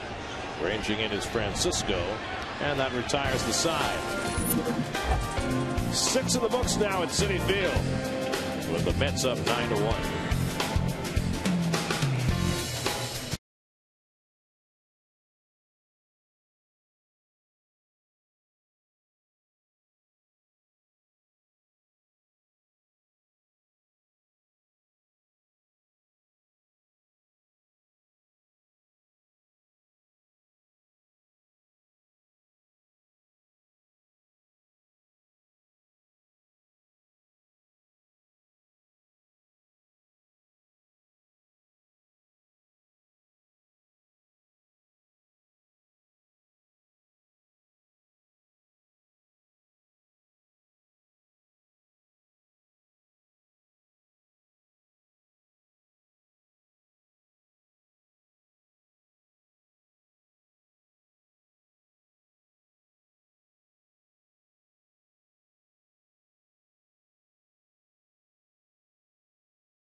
By Lincoln and the 2011 Lincoln MKX. Jason Pridey takes over for Carlos Beltran in right field with the Mets up big. Well, with Carlos playing every day, a nice move by Terry Collins to get Carlos off his feet after a productive day. Ross Glode will pinch hit for the Phillies, batting for Kyle Kendrick, who worked 3 innings in relief. And John Neese still out there, 109 pitches deep. Now Taylor Buchholz is up in the bullpen. Neese's career high is 117 pitches, and Glode takes one the other way, and that's foul. 0-1. In the opening game of the series on Friday night, Glode had a big pinch hit, and the Phillies rally against Francisco Rodriguez in the ninth. got that one changeup up in the strike zone. J.C. Romero up in the Phillies bullpen, ready to come on and pitch in the bottom of the 7th.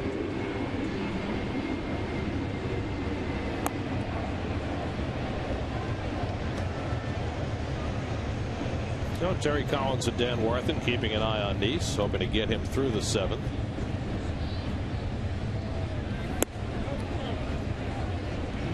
Remember that start he had against Washington in the rain game? They pushed him to get that little extra out. They're pushing him here as far as the pitch count is concerned. Well, at least he doesn't have to deal with the monsoon this time. I mean, when I look at Jonathan Nice, I know sometimes for you folks at home it's hard to tell on the TV. Jonathan Nice is 6'4", what, 220, 225? He's a big, strong man. You know what it is? Sometimes when you get a pitcher who's so reliant on his curveball, especially a left-hander, it makes him seem, I don't know, smaller, not as opposed tough. to a fireballer or something. You know what I mean? Yeah. And that's, certainly not the case with Nice, as Gload lifts one out to right center field. Back goes Pridey immediately into the game and making the grab. Nicely done by Jason, who's played exclusively in center field for the Mets. First time we've seen him on a corner. Well, he reacted nicely. Has the permanent sunglasses on and makes that play look easy. So 1 out and nobody on. Now Jimmy Rollins. Well, Pridey did a very nice job filling in center field. He hit a couple of big 3-run homers for the Mets. His bat cooled down a little bit at the end of his tenure, but I thought his defense was really terrific and exactly what the Mets needed with Pagan out. I thought his defense was fantastic. His base running was great. He made a couple of mistakes in his last game in Chicago, but other than that has been right on point. And you talked about the extra added offense that he gave the Mets. It's not like the Mets are a machine hitting 3-run home runs. I think those mistakes he made in Chicago, he was frozen. That's right. Keith wasn't the only one who was cold. He was miserable. Oh my God. Well, the difference is with Keith, is you can hear how miserable he is. Yeah, absolutely. Doesn't hide his discomfort under a bushel. 2-1 to Rollins, who's 1 for 3 today. My imitation of Keith in Chicago was this. Very good. So Nice has now reached his highest pitch count ever, and we'll see whether he gets through this inning. Looks like he's laboring just a little bit behind on Rollins 3-1.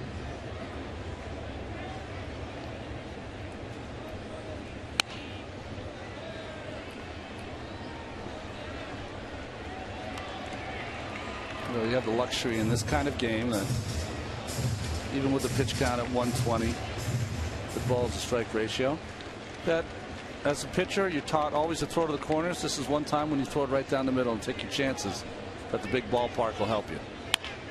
Ripped, foul. Well, John's next start will be Friday night against the Braves in the opener of that series.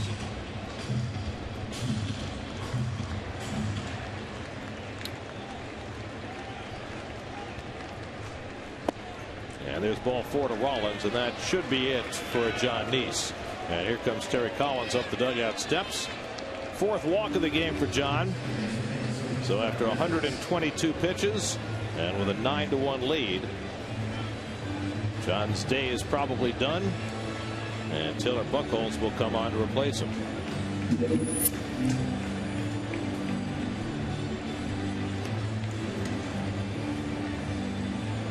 Strong effort for Nice today as Terry Collins takes the ball. The call to the bullpen brought to you by Metro PCS. Welcome to Metro USA. Now Metro PCS covers 90% of the country.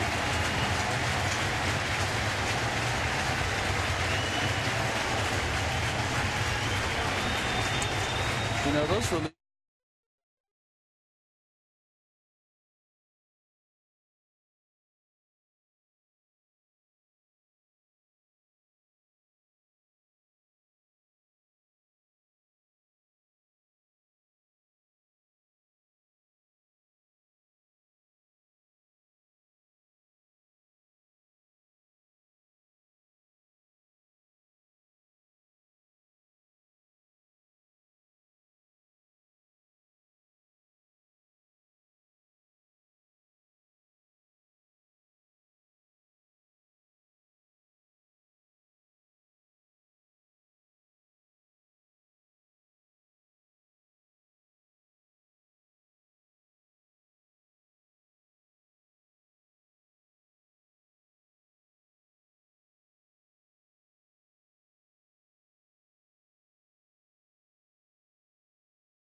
Out of the bullpen today for the Mets.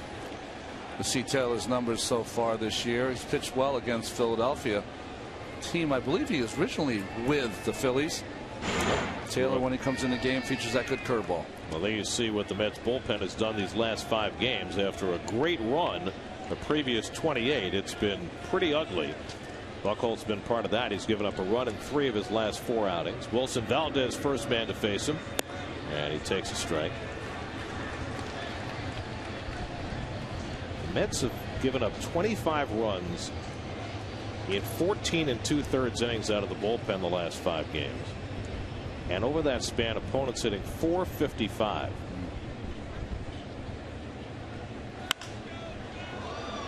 Out to center field, and Pagan is under it to retire Valdez for the second out. The only other time in Mets history that they've allowed 25 runs over a span of 5 games out of the bullpen with a .450 or higher batting average, July of 1964. Wow. When they had a really bad pitching staff. Yeah, it's funny when you talk to folks who were around in '62 when the Mets lost 120 games. They'll tell you that team could hit, but they just couldn't get anybody out. Wow. And that was the story for most of the early days of the Mets. Maybe that was the payment that the Mets fan had to pay before they got all those wonderful pitchers like Seaver and Kuzman and Matlock. Right. Ryan and Gentry. Investment on and on. in all those future no-hitters. Oh, sorry, I forgot. Polanco's 1 for 2 in a walk. He drove in the only Philadelphia run with a 3rd inning single.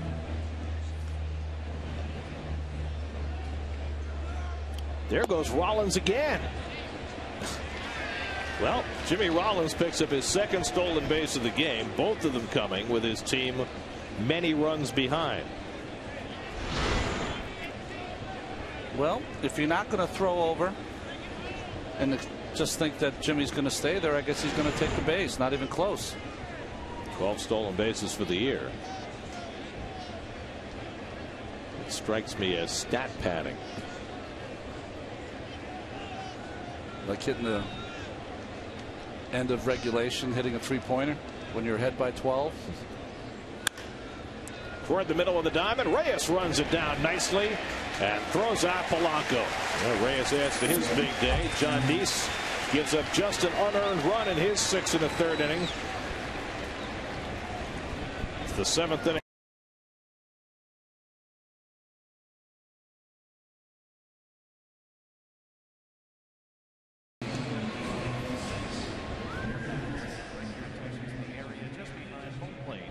Singing of God Bless America.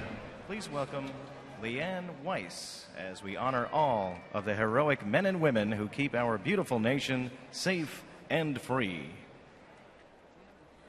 God bless America,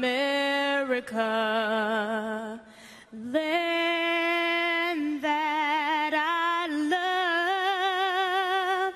Stand beside her and guide her through the night with a light from above, from the mountains to the prairies to the oceans wide with foam. God bless America, my home, sweet home. God bless America, my home, sweet home.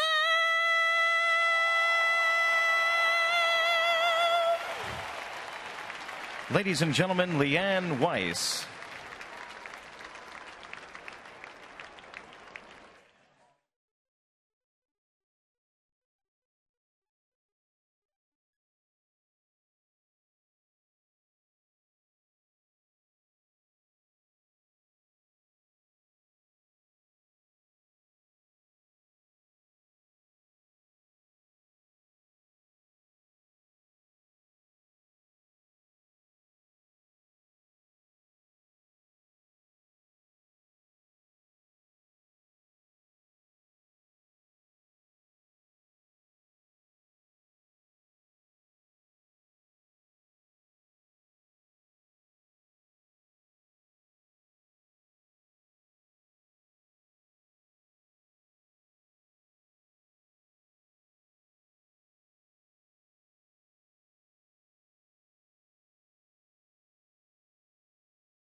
Mercedes-Benz located on the web at searchmercedes.com. The Padres just scored 3 in the 5th to go up on the Nats.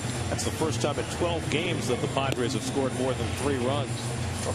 Houston leading red-hot Arizona. The Diamondbacks have won 13 of 15. They start the day just a half game behind the Giants, who have not been scoring at all since Buster Posey went down the other day.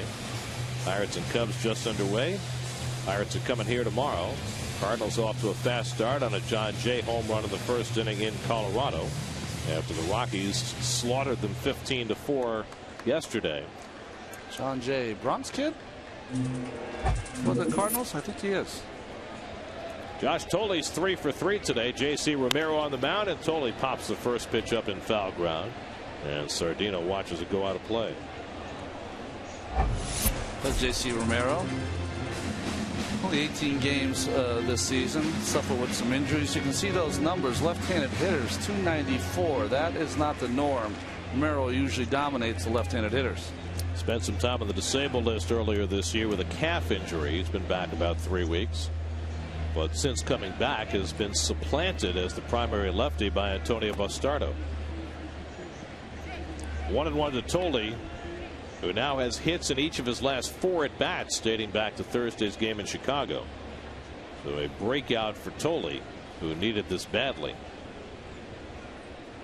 Ruben Tejada on deck, and then the pitcher's spot here in the bottom of the 7th.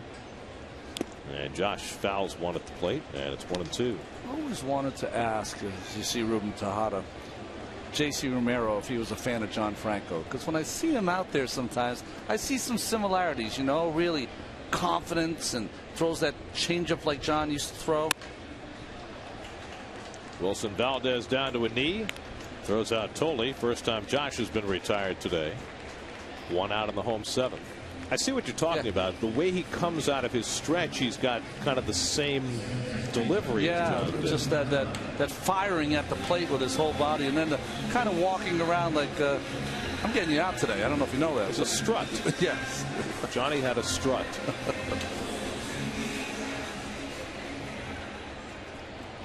And by the way, he still does.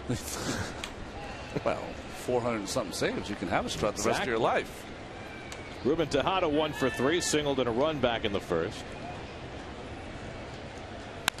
And he drives this one to deep left center field. Back goes Ibanez, and he makes the nice running grab. Well, you know, you got to give Ibanez a lot of credit. Here it is, day game after a night game. He plays virtually every day. His team is way behind, and he's still out there in the 7th inning, and he's not fleet, but he made a good play. That's one of the reasons that he's liked by his teammates.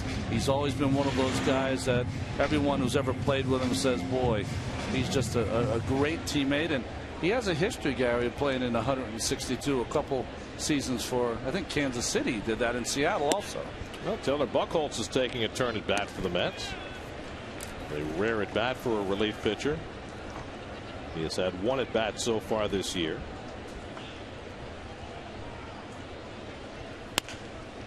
And he bounces one down to third, and Polanco throws him out. So a 1-2-3 inning for J.C. Romero. On to the 8th we go at Citi Field with the Mets up 9-1.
freescore.com. Life costs more without FreeScore. And this aerial coverage is brought to you by DirecTV. If you call yourself a sports fan, you got to get DirecTV. You do very well with dirigibles. I'm on my way to being Wink Martindale. Now Taylor Buchholz, fresh from his turn at bat, goes back to the mound for the 8th inning. I wonder if he's going to be asked to finish this game. The rare 3-inning save. So somebody had one of those last night, as a matter of fact, for Texas, I think. They had a 10-1 win. And I believe the reliever for the Rangers got a 3-inning save in that game. Raul Ibanez leads off in the 8th inning. 0 for 3.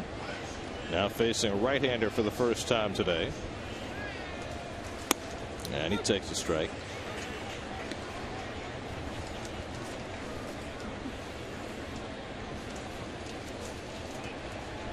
Is that Tateyama? I think so. Now, do you know Tateyama's first name? I don't. I don't either. Really? Pitchers in the American League, not our specialty.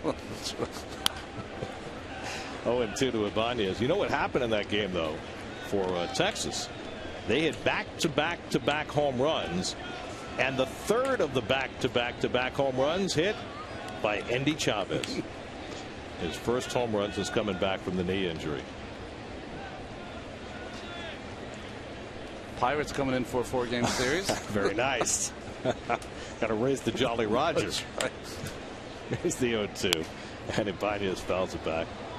Well, by the way, it's Yoshinori Tateyama, the 3-inning save man for the Rangers. Wasn't there a game a few years ago?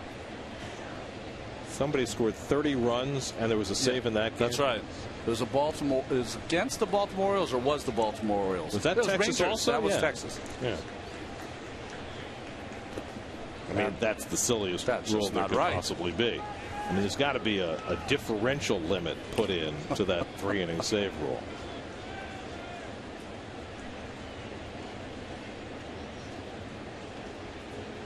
Now, Buchholz would not qualify for the 3-inning save today because he came in with 1 out in the 7th.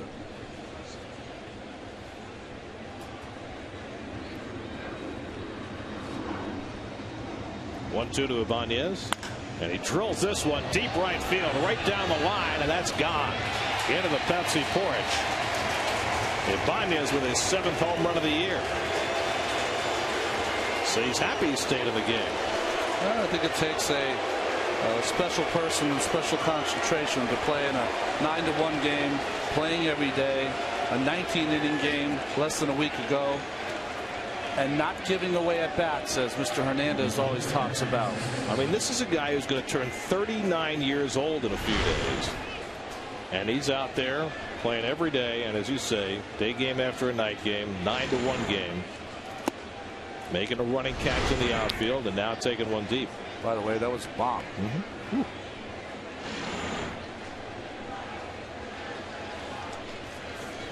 A lot of different ways to lead. You know that? Sharply hit and a base hit for Francisco. So back-to-back hits against Buchholz here in the 8th. By the way, that's the 5th home run Buchholz allowed in 25 innings this year. Not a particularly good number. Consider this. The Met pitching staff has now given up 55 home runs. The Phillies pitching staff, playing in a hitter's park, has given up 31. Yeah, well, Pedro Beato gets up. You know, the pedigree of the guys that start games over there is it's pretty good. It's not unprecedented, but it's. So Francisco aboard, nobody out. John Mayberry the batter. Mayberry 1 for 3, double down the left field line his last time up. And the curveball from Buchholz finds the plate. John Deese went 6 1/3, allowed an unearned run on 5 hits. He walked 4, struck out 4, threw a wild pitch, and he's in line for his 4th victory of the season. Landing pattern. I have to tell you, we land at LaGuardia all the time. Every time we come in over the water like that, I always not quite sure we're going to make it. Well, yeah, here, as far as in the continental United States, here and in San Francisco is a lot like that, where you're over the water almost the entire time before you see runway. Same thing at Kennedy when you come in there. 1-1 to Mayberry, and that's its high. By the way, Nice, with his outing today, has lowered his ERA below 4. And after the rough start he got off to his first 2 or 3 starts this year, that's quite an accomplishment. He's now at 3.92.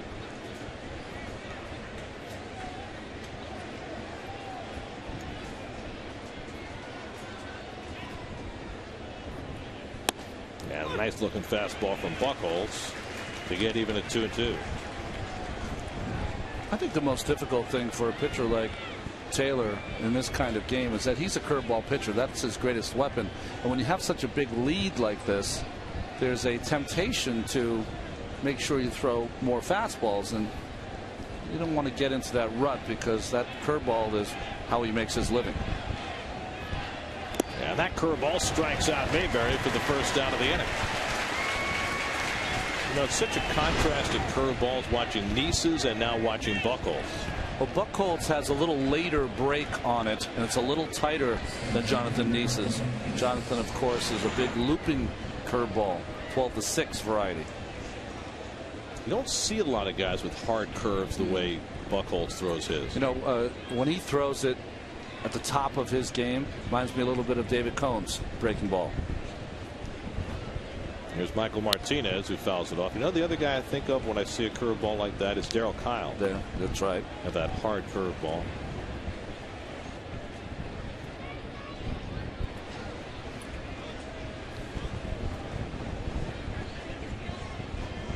Martinez batting left-handed for the first time today. He's 0 for 3.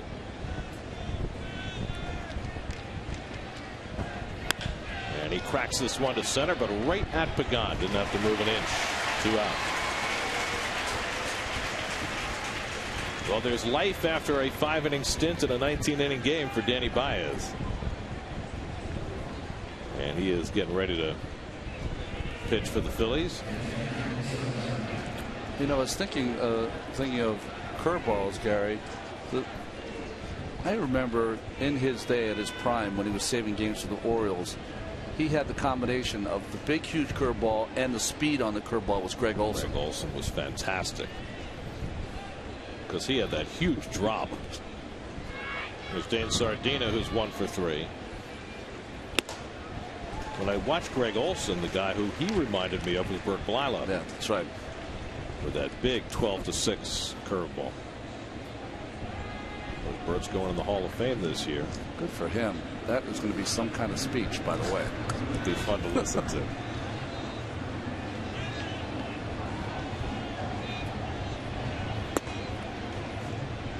One to Sardina. You look at Blyleven's numbers, and you know everyone always harps on the strikeouts, but shutouts, 60 shutouts, 1-hitters, 60's more than Seaver. So.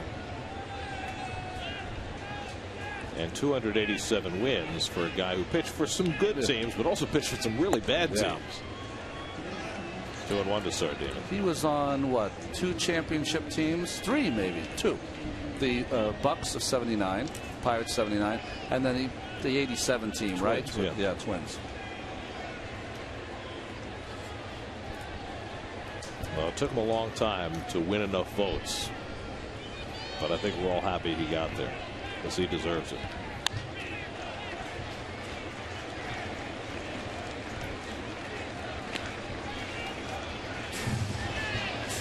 I didn't even see who's in the class for this year who would be close. Piazza's going to be pretty close. What is it, a couple more years? He's not this next one. He's the one after. Okay.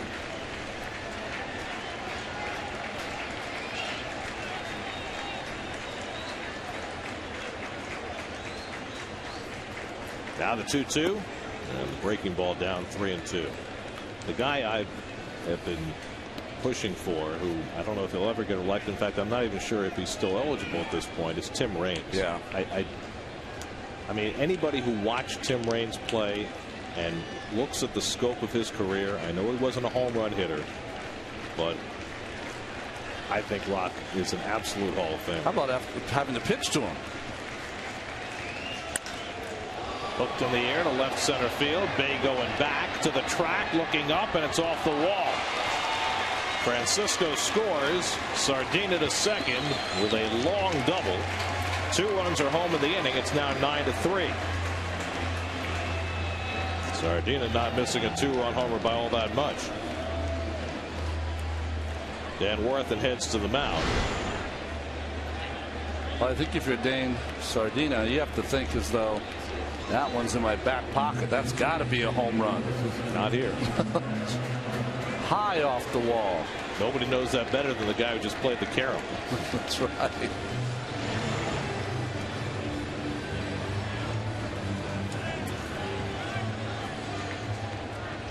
Weekday mornings, no matter what time you get up, your news, your traffic, your weather will be waiting on the Pix 11 Morning News. Weekdays from 4 to 9 a.m. on Pix 11. Dominic Brown will now pinch hit. Well, the Phillies fashioned rallies in the 8th and 9th the last 2 days. This would be a completely different fashion. Curveball sits high to Brown. Brown has had a big role in this series already. Came off the bench, got 2 big hits in the 8th and 9th on Friday night, and then had 2 hits, including a 9th inning double yesterday. 1-1 to Dominic Brown. And you know, he looks so much different than last year. You know, you could tell that it was his first season. He's a little more jittery. Boy, you see him take pitches now. There's a confidence that you didn't always see last year. And he drills one down the right field line. That'll go to the corner. Tough carom played by Friday, and that's going to hold ground to a single. But Sardina comes in to score the 3rd run of the inning, and now the Met lead is 9-4. This kid is going to be very special. That's a great play by Friday, though, to hold him to a single. And that's going to be all for Teller Buchholz. A little shell shocked here in the 8th inning. The 8th has not been pretty for the Mets bullpen in this series. A little more breathing room today. It's still a 5-run lead as Beato comes in. The call to the bullpen brought to you by Metro PCS. Now Metro PCS covers 90% of the country.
brought to you by Cadillac. Visit CadillacTristate.com to view attractive lease and financing offers and to find a dealer near you. Well, Pedro Beato brought on to try and get the final out here in the top of the 8th. Well, he had that tough outing 2 outings ago in Chicago when he gave up 4 runs, but had a clean inning on Friday night.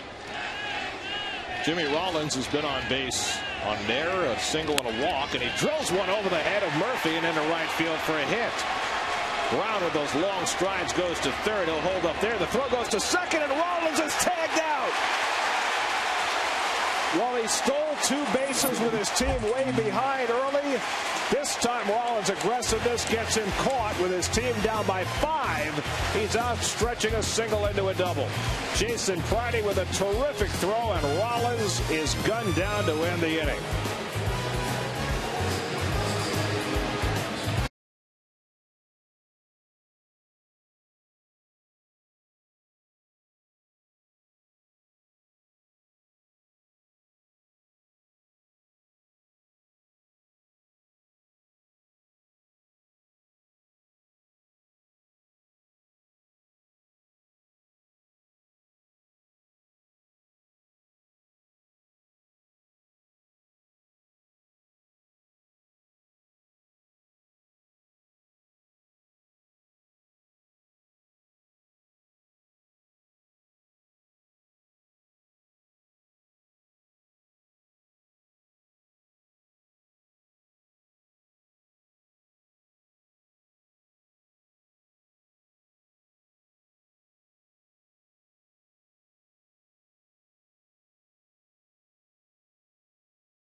Hits today. Here's a look at the Adorama freeze frame. That's beautiful. Ball in the outside corner. Pitcher's pitch going the opposite way. And when they tried to pitch him in, coast to coast with his triples. One down the left field line, one the right field corner. Show us your favorite Mets photo at Pix11.com for a chance to win a 50-inch HD TV from Adorama. More than a camera store. Danny Baez on to pitch the 8th for the Phils. Well, we mentioned it many times. His last outing was his 5-inning outing in that 19-inning game. 78 pitches, I believe, he threw in that game. Ronnie, going back to that top of the 8th inning, what is Jimmy Rollins thinking? It's almost like having a guy just trying to, I don't know if he's trying to get his stats or, I mean, Jimmy's been playing long enough that he knows how to read the ball in the outfield, off the bat, what the situation is. You know, what we didn't mention is that they might have taken a lot of their stars out of the game, the Philadelphia Phillies, but with a couple of runners on, Beato and no one warming up, you got Howard on the bench, you got Utley on the bench, one swing of the bat and they're right back in this game. Well, Rollins cost them any chance at that. 2-0 to Reyes, and he cracks one into center for his 4th hit of the day. You're running out of adjectives now for Jose Reyes. He is so scorching hot. His swing and stroke is as short as I've ever seen it. He is on top of everything, blistering the ball, not just broken bat hits. And he's going line to line virtually every day. He's starting to get in the mode right now that it doesn't matter what you throw him. Inside, he's hit a triple. Outside, he's hit a triple. Down the middle, right back through the box. So a 4-hit game for Reyes. His second 4-hit game this year. Justin Turner gets dusted by Baez. We've seen a lot of that with Turner at the plate. Well, one thing, he's right on the dish. And he likes that ball out of the corner. But the one good thing about Justin, one, he knows how to get out of the way. And secondly, he's a tough little player. That does not bother him. In fact, probably inspires him. Now, of course, we've talked about this a lot. You go back to his College World Series experience. It's 8 years ago now, but he still thinks about it. Got hit in the face by a pitch, and when he tells the story, he says, yeah, I got hit in the face by a pitch, but the worst thing was I broke my ankle going to the ground.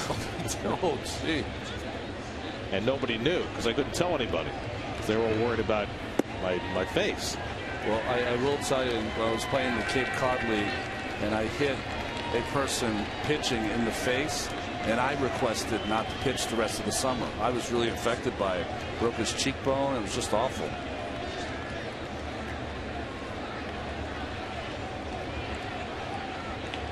And Justin lines a base hit. So he has his second hit of the game. The Mets have a season high 17 hits. And the first two are on against Baez. Well, the Mets needed an offensive explosion like this. They had scored 3 runs or less 9 of their last 11 games. Now Jason Pridey will bat for the first time. Jason came on to replace Carlos Beltran in a lopsided game, and he's already turned in 2 fine defensive plays. A running catch in left center, then that terrific throw to get Rollins in the top of the inning. Now Baez is pitching for the first time since the 19-inning game Wednesday night when he was asked to go 5 innings in relief. You wonder whether that has a residual effect on a guy who normally pitches an inning or 2 at a time. Well, his velocity is down a little bit. He's usually a guy that we watch throw routinely 92, 93, 94. It's been 89 and 90 here. Plus a little older pitcher. Been around.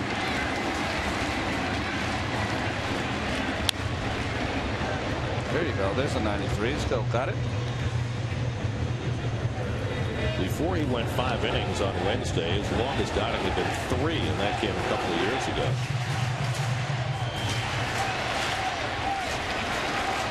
You know, you remember when Roger McDowell came out of the bullpen in '86 and threw the 5 innings against the Astros. He was a little gassed after that. He was done. He was toast the rest of the at least the World Series he was.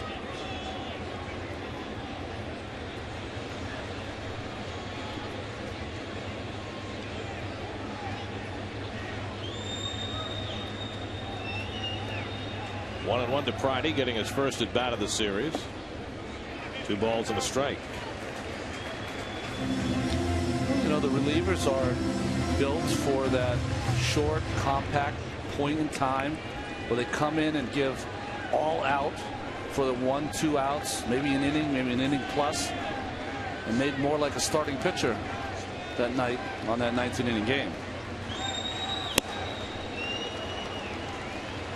2-2 to Pridey.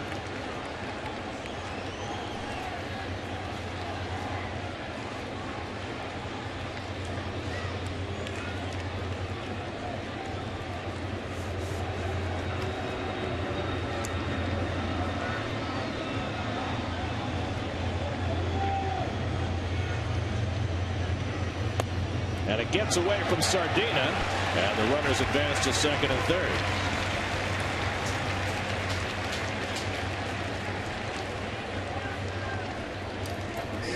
Pass ball charged to Dane Sardina.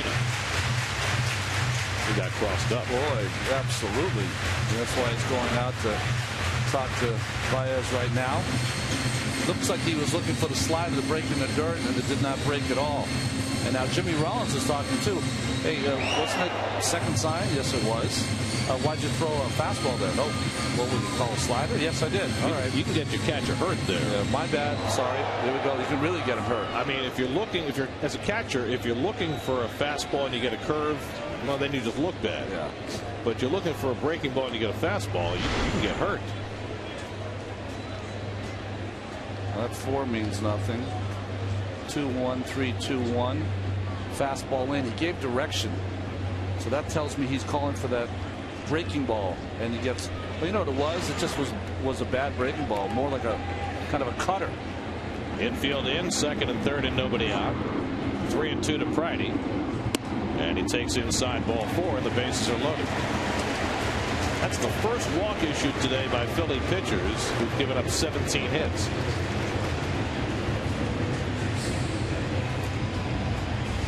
Phillies have walked the fewest batters and struck out the most batters of any pitching staff in the National League. So now Jason Bay, who is 2 for 4 on the day. And we see the defense in the entire infield. Usually would have to be a little further in, to tell you the truth, but with the bases loaded, they force play on Reyes at home as opposed to attack play.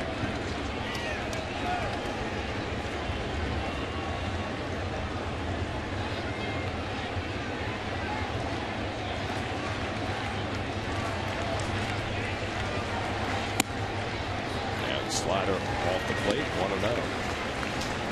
Well, the Mets haven't had a grand slam forever. August 1st, 2009. And this would be a nice time to cure a lot of ills for Jason. 272 games since their last grand slam.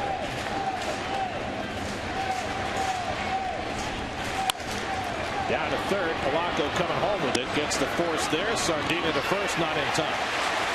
Bay, as always, hustling down the line, beat the double play route. Reyes forced out of the plate for the first out. Well, nice job by Polanco. The accurate throw. Sardina coming out. You'll see a lot of time on that play in the past that the runner running down third base will try to maybe get a small piece of the catcher if he gives him any kind of room, but Reyes was not there. Well, here's Daniel Murphy, who's 3 for 4 today. 2 singles, a double. He's scored 2. He's driven in 1. Murphy's now hit in 8 straight starts. And the Mets are certainly hoping that this is the makings of a tear for Murphy, because right now they could really use him. Turner now at third, Pridey at second, and Bay at first with 1 out.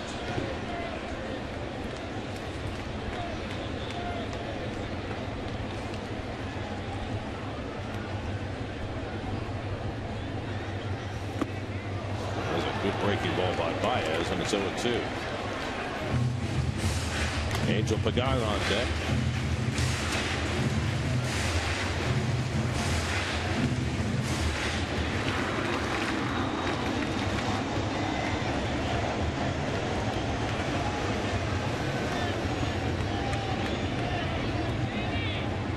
Now Baez ahead 0-2. And Murphy fouls it off. You know, you're talking about possibility of a runner taking out a catcher on that play at the plate. There's been a lot of conversation these last few days since the Buster Posey injury about catchers and what the responsibility of runners are when they're coming home into catchers who are blocking the plate or semi-blocking the plate.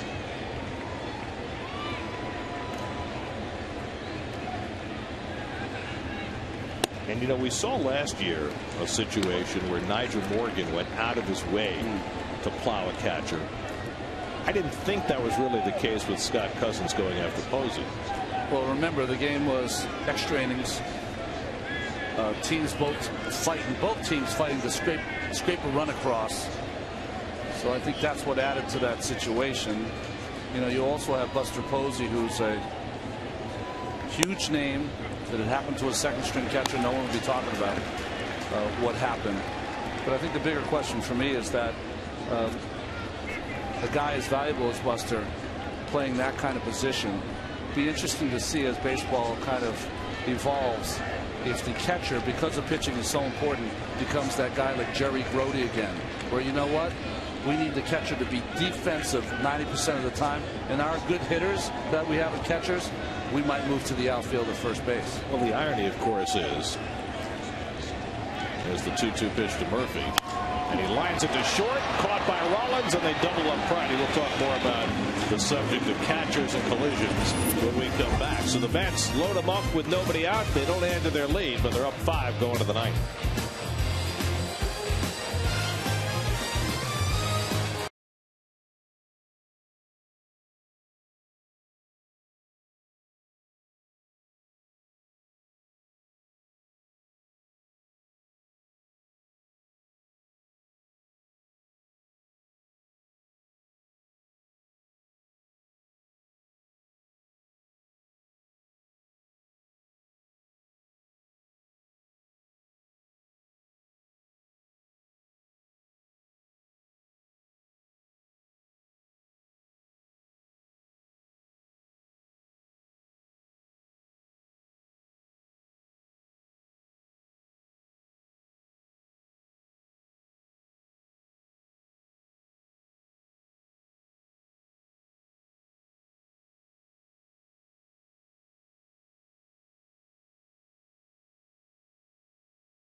American. It's been a bright day for the Mets with a 9-4 lead as we head for the 9th inning.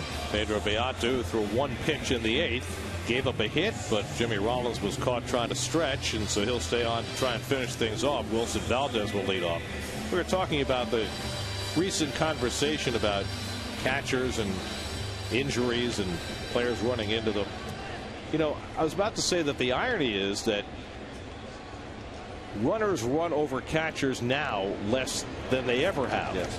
And I think, and you know, we talk about it all the time with hitters who are not as trained in getting out of the way of inside pitches as a different generation might have been.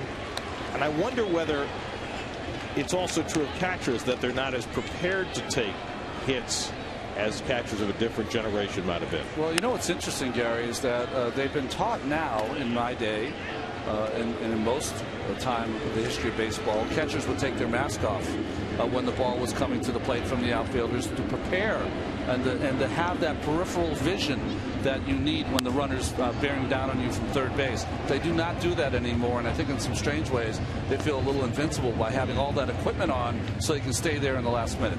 Secondly, exactly what you said, there's not as many collisions, so I think a lot of catchers are disarmed and think that that's not going to happen to them. And I think you know, even more importantly is that catchers have not been taught as well on the way to block a plate, because if you can block a plate correctly, you are the one who's going to deliver the blow and put the punishment, and you will alarm that entire dugout, opposing dugout, that will be the last time that anyone runs over me here, because you are going to get hurt. Best example in my day, Mike Scioscia, who just changed the nature of the game as far as a catcher and how he would just bury people at home, to the point where with our pitching staff in the 80s, we were told to not slide into Scioscia, and that the third base coach, anything that's going to be close, do not send the pitchers, because they were afraid of injury, because that's how well Scioscia and cleanly how he could block the plate. And how do you do that? Scioscia would stand in front of the plate. He would give you the entire plate to slide to, and as soon as you began your slide, he would move to the left, put his left knee on the ground, and just bury you before you got to the plate, and you were crumpled up like an accordion at some point. Reyes throws out Valdez for the first out, and I remember that well because, you know, a lot of catchers will put their foot to the third base side of home plate, but he would put his entire shin guard down so that you had no plate, just shin guard to slide into. And he had the timing right, that he would lower that shin guard right on top of your ankle and buried some guys, to the point where some guys in the National League took exception. And I remember Jack Clark coming in and searching for Scioscia, and it might have been, you know, a little of a dirty play, but you know, things were a little different then. You could go out of your way to do that. Ray Fosse, who got buried by Pete Rose, another ground ball to Reyes, had a lot of quotes this past week, and he said, you know, the Rose play is never the one that bothered me. He said, what really bothered me in my day is that guys would come in and clip him occasionally, just as a dirty play, to take a shot at him. Those are the things that he would love to have legislated against, but you don't need that now because no one does that. Well, I'll say this, you know, from having watched every Mets game over the last 23 years, that no Met has run over a catcher since Ty Wigginton was traded, and that was in 2004. Wow. So that'll tell you how rarely it happens these days. Raul Ibanez, the final hope for the Phillies. He homered in the 8th inning. And I think, you know, that speaks to the larger question of, our catchers, you know, ready to brace themselves properly for a collision. Well, they're never going to make a rule to stop players from hitting opposing catchers. There's two ways to legislate it. One, the catcher has to get better at blocking the plate and burying these guys, and then your pitchers have to pick you up if something like that happens. I think I've told you guys many times, the beginning of the season in '84, John Gibbons was going to be the starting catcher. Joe LaFay for the Phillies, their first baseman, ran over him and broke his jaw, and Joe LaFay had a bad '84 season against Met pitching. 3-1 now to Ibanez. But you know what? Terrible for John Gibbons. But if he doesn't get hurt, maybe Gary Carter doesn't become a Met. Now you're back to that whole thing about lineups and the rosters and stuff. Smash Cuts coming up on Pix 11. Post game live coming up on SNY. But first, Ben Francisco will get a turn at bat as Beato walks Ibanez with 2 out in the ninth. Francisco 1 for 3 and a walk, scored a run in the 3-run 8th. Mets will welcome in the Pirates tomorrow night. Dylan G, who's been fantastic, will go up against Charlie Morton, who's been just as fantastic for the Pirates. Maybe at this juncture in the season, the National League Comeback Player of the Year. Well, since the Phillies are here, I was talking to you in between break. You're going to enjoy watching Morton. He's retooled all of his mechanics, and he looks like Halladay Light. It's going to be interesting to watch him. His numbers are Halladay Light. That's right. He's 5-2 with a 2.61 ERA. This is a guy who was 2-12 last year with an ERA around 7. He was considered a big prospect with the Braves when they traded him in the Nate McLouth deal, and finally starting to blossom. 1-1 to Francisco. And he drives one to deep left field. Back goes Bay to the track near the wall. It's over his head. He smothers it around third at Ibanez. He comes in to score, and now it's 9-5. Well, we've seen Ben Francisco hit some bombs against the Mets that have failed to get out. Remember the windy day in Philadelphia when he hit 2 that he crushed that didn't get out? He could have had 3 in that one series alone. Jason just couldn't get back there in time to make a play on this ball. Like you said, smothered it, and then someone dropped something on top of him, which is it might not have been intentional. Probably maybe reaching over. Well, K-Rod all of a sudden is up in the Mets bullpen. It's 9-5. And Dan Warthen sprinting out just as John Mayberry was settling himself in the batter's box.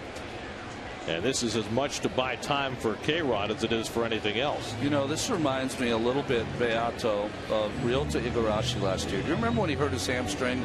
And he was pitching as well as he ever did in a Met uniform. Got hurt, went down the AAA, came back, and was a shell of the pitcher that he was before. And I think that Danny Warthen and the whole Met staff have to make sure that doesn't happen with Pedro Beato. And I think the reason it happens is not for stuff. Sometimes you lose your confidence when you get hit around a little bit. Francisco at second with 2 out. Mayberry's 1 for 4 today.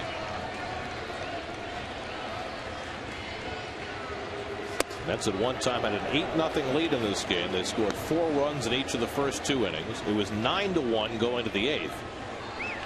Phillies got 3 in the 8th. They have 1 home here in the 9th. One more base runner, though, would create a save situation.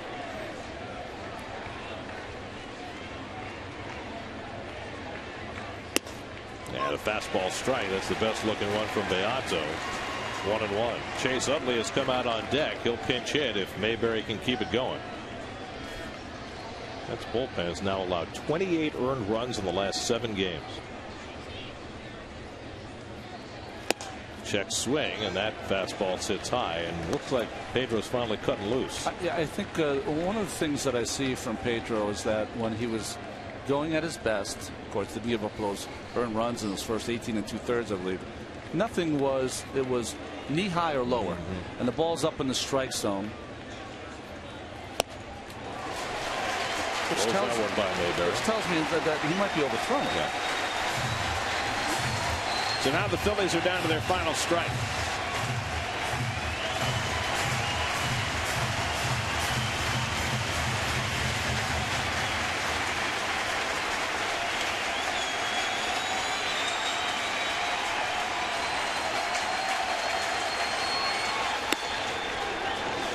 Another one up high, and it's 3-2.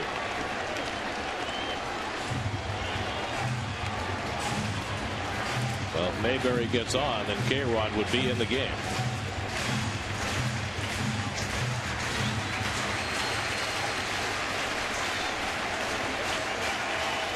Three and 2 to John Mayberry Jr. And he fouls it away to stay alive. Beato trying to finish it off for John Neese, who had a terrific 6 1/3 today, allowed an unearned run on 5 hits. But the bullpen again staggering to the finish. And K-Rod ready if needed.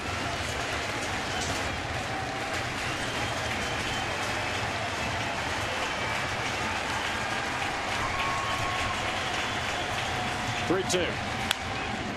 He wastes away another fastball. That one at 97. Which may be the hardest pitch Beato's thrown all year. There's Utley ready to pinch hit for Michael Martinez if Mayberry can keep the game going. Utley and Howard both held out of the lineup today by Charlie Manuel. He's got the world's greatest bench today. Yeah, that's right. 3-2. Struck him out. And the ball game is over. So Pedro Beato puts on the capper. And the Mets end a really bad, no good week with a win. Well, you know, you look throughout the season for little bright spots that stop you from having those big slides. And this is a game that you had to have. Phillies started a lineup of less than all their stars, all-stars. And Terry Collins talked about it before the game. This is a chance to just grab one of the 3-game series. Hopefully win a series against Pittsburgh and Atlanta, have a successful homestand. And it's a game, I believe, boy, they needed this one. Well, Jose Reyes was phenomenal today. A 4-hit game for Reyes, his second of the season. A 2-triple game for Reyes, his third of the season. He is just having himself some kind of year, and today might have been the best one of all. John Neese was marvelous for 6 1/3, gave up just an unearned run as the Mets salvaged the finale of the series. The game summary brought to you by TGI Fridays. Josh Tolle had a big game today. Tolle had 3 hits and drove in 3 runs. Daniel Murphy had a big game, 3 hits and an RBI as the Mets pounded out a season high 17 hits en route to a 9-5 win. First time since 2006 they've scored 4 or more runs in each of the first 2 innings, and they were able to make it stand up for a very important win to get them back to 4 games under 500. Well, the bullpen a little bending again today, but some guys get out there, got some outs. Jonathan Neese that you mentioned, just an outstanding game. A high pitch count, but you know, this is not an easy lineup even without Howard and Utley in there. And a game that I think that, you know, I said before, I think the Mets needed not just the win, broke out, got some hits and some offense. And one of the guys who got some hits and some offense is standing by with Kevin Burkhardt. Kevin, team-wise, when you can't score a lot of runs and it's just every game is a grind, to have a game like this means what? Yeah, a ton. To jump out to the big lead, score 4 in the first inning, 4 in the second inning, and give us a little breathing room. I think that's what we needed. It just looked like everyone was getting good swings, good reads on the ball. I mean, what did you see overall, from the team standpoint today? No, I mean, everybody was having great at-bats, and I think that's the biggest thing. When guys start having good at-bats, and the good things start happening, and that's what we did today. Josh, a lot of emotion this team with a bad start, get back to 500 at Yankee Stadium last Friday, and then the struggle. Is it hard because you can spend so much emotion and like, all right, we chugged out of that hole, but then you hit a little bit of a rut. I mean, is it hard to maintain that? Almost like a run in basketball when you can't take the lead. Yeah, it is tough, but I think we got the group of guys to stay together, and that's what we did. We've been in every ball game, and I know that's not you want to win the ball games, you just don't want to be in them. But I think that's the biggest thing, is that we know we're right there knocking on the door. You talked in frigid Wrigley Field on Thursday that you were so thrilled just to see the results. You felt like you'd been swinging pretty well, making good contact, but to have the result, now you get a couple days off to carry it over today. What are you feeling now after a couple of nice games in a row offensively for you? I think it's like anything. You want to come back out tomorrow and get a few more, but like I said, for myself, and like I said this morning to some guys, I think the biggest thing is that I got to keep having good at-bats. Good at-bats will hopefully, turn things around, and I was lucky enough to get 3 today, so see if I can keep it going. How dicey was that third inning? You guys score the 4 runs each of the first and second inning, but in the Phillies, there was an error and then a couple of base hits, and all of a sudden they've got bases loaded, a chance to get right back into it. What did Jonathan Neese do to kind of settle in and get those 2 big outs there? He made big pitches at a big time, and I think, and that's what that's what I talked to him about when we went out there, and I said, this is a time to make a good pitch, and he did, and he did the whole day, and I think that's compliments to getting the victory. What has he done to settle in, say, the last few starts? Because he's clearly taken it to another level. Yeah, he has, and his fastball's got good life on it, and now he's mixing his changeup properly in right times, and just kind of offsetting everything a little bit. All right, Josh, go get cooled off. Congrats on the big game and on the win, okay? All right, thanks, Kev. Josh Tilley, guys, big day for him. 3 RBIs. That always feels good. Let's go back up to you. All right, Kevin, and on a gorgeous Sunday afternoon on Memorial Day weekend, the Mets find a reason to feel awfully good about things with a season-high 17 hits and a 9-5 drubbing of the Phillies. We'll come back with much more from Citi Field in just a moment.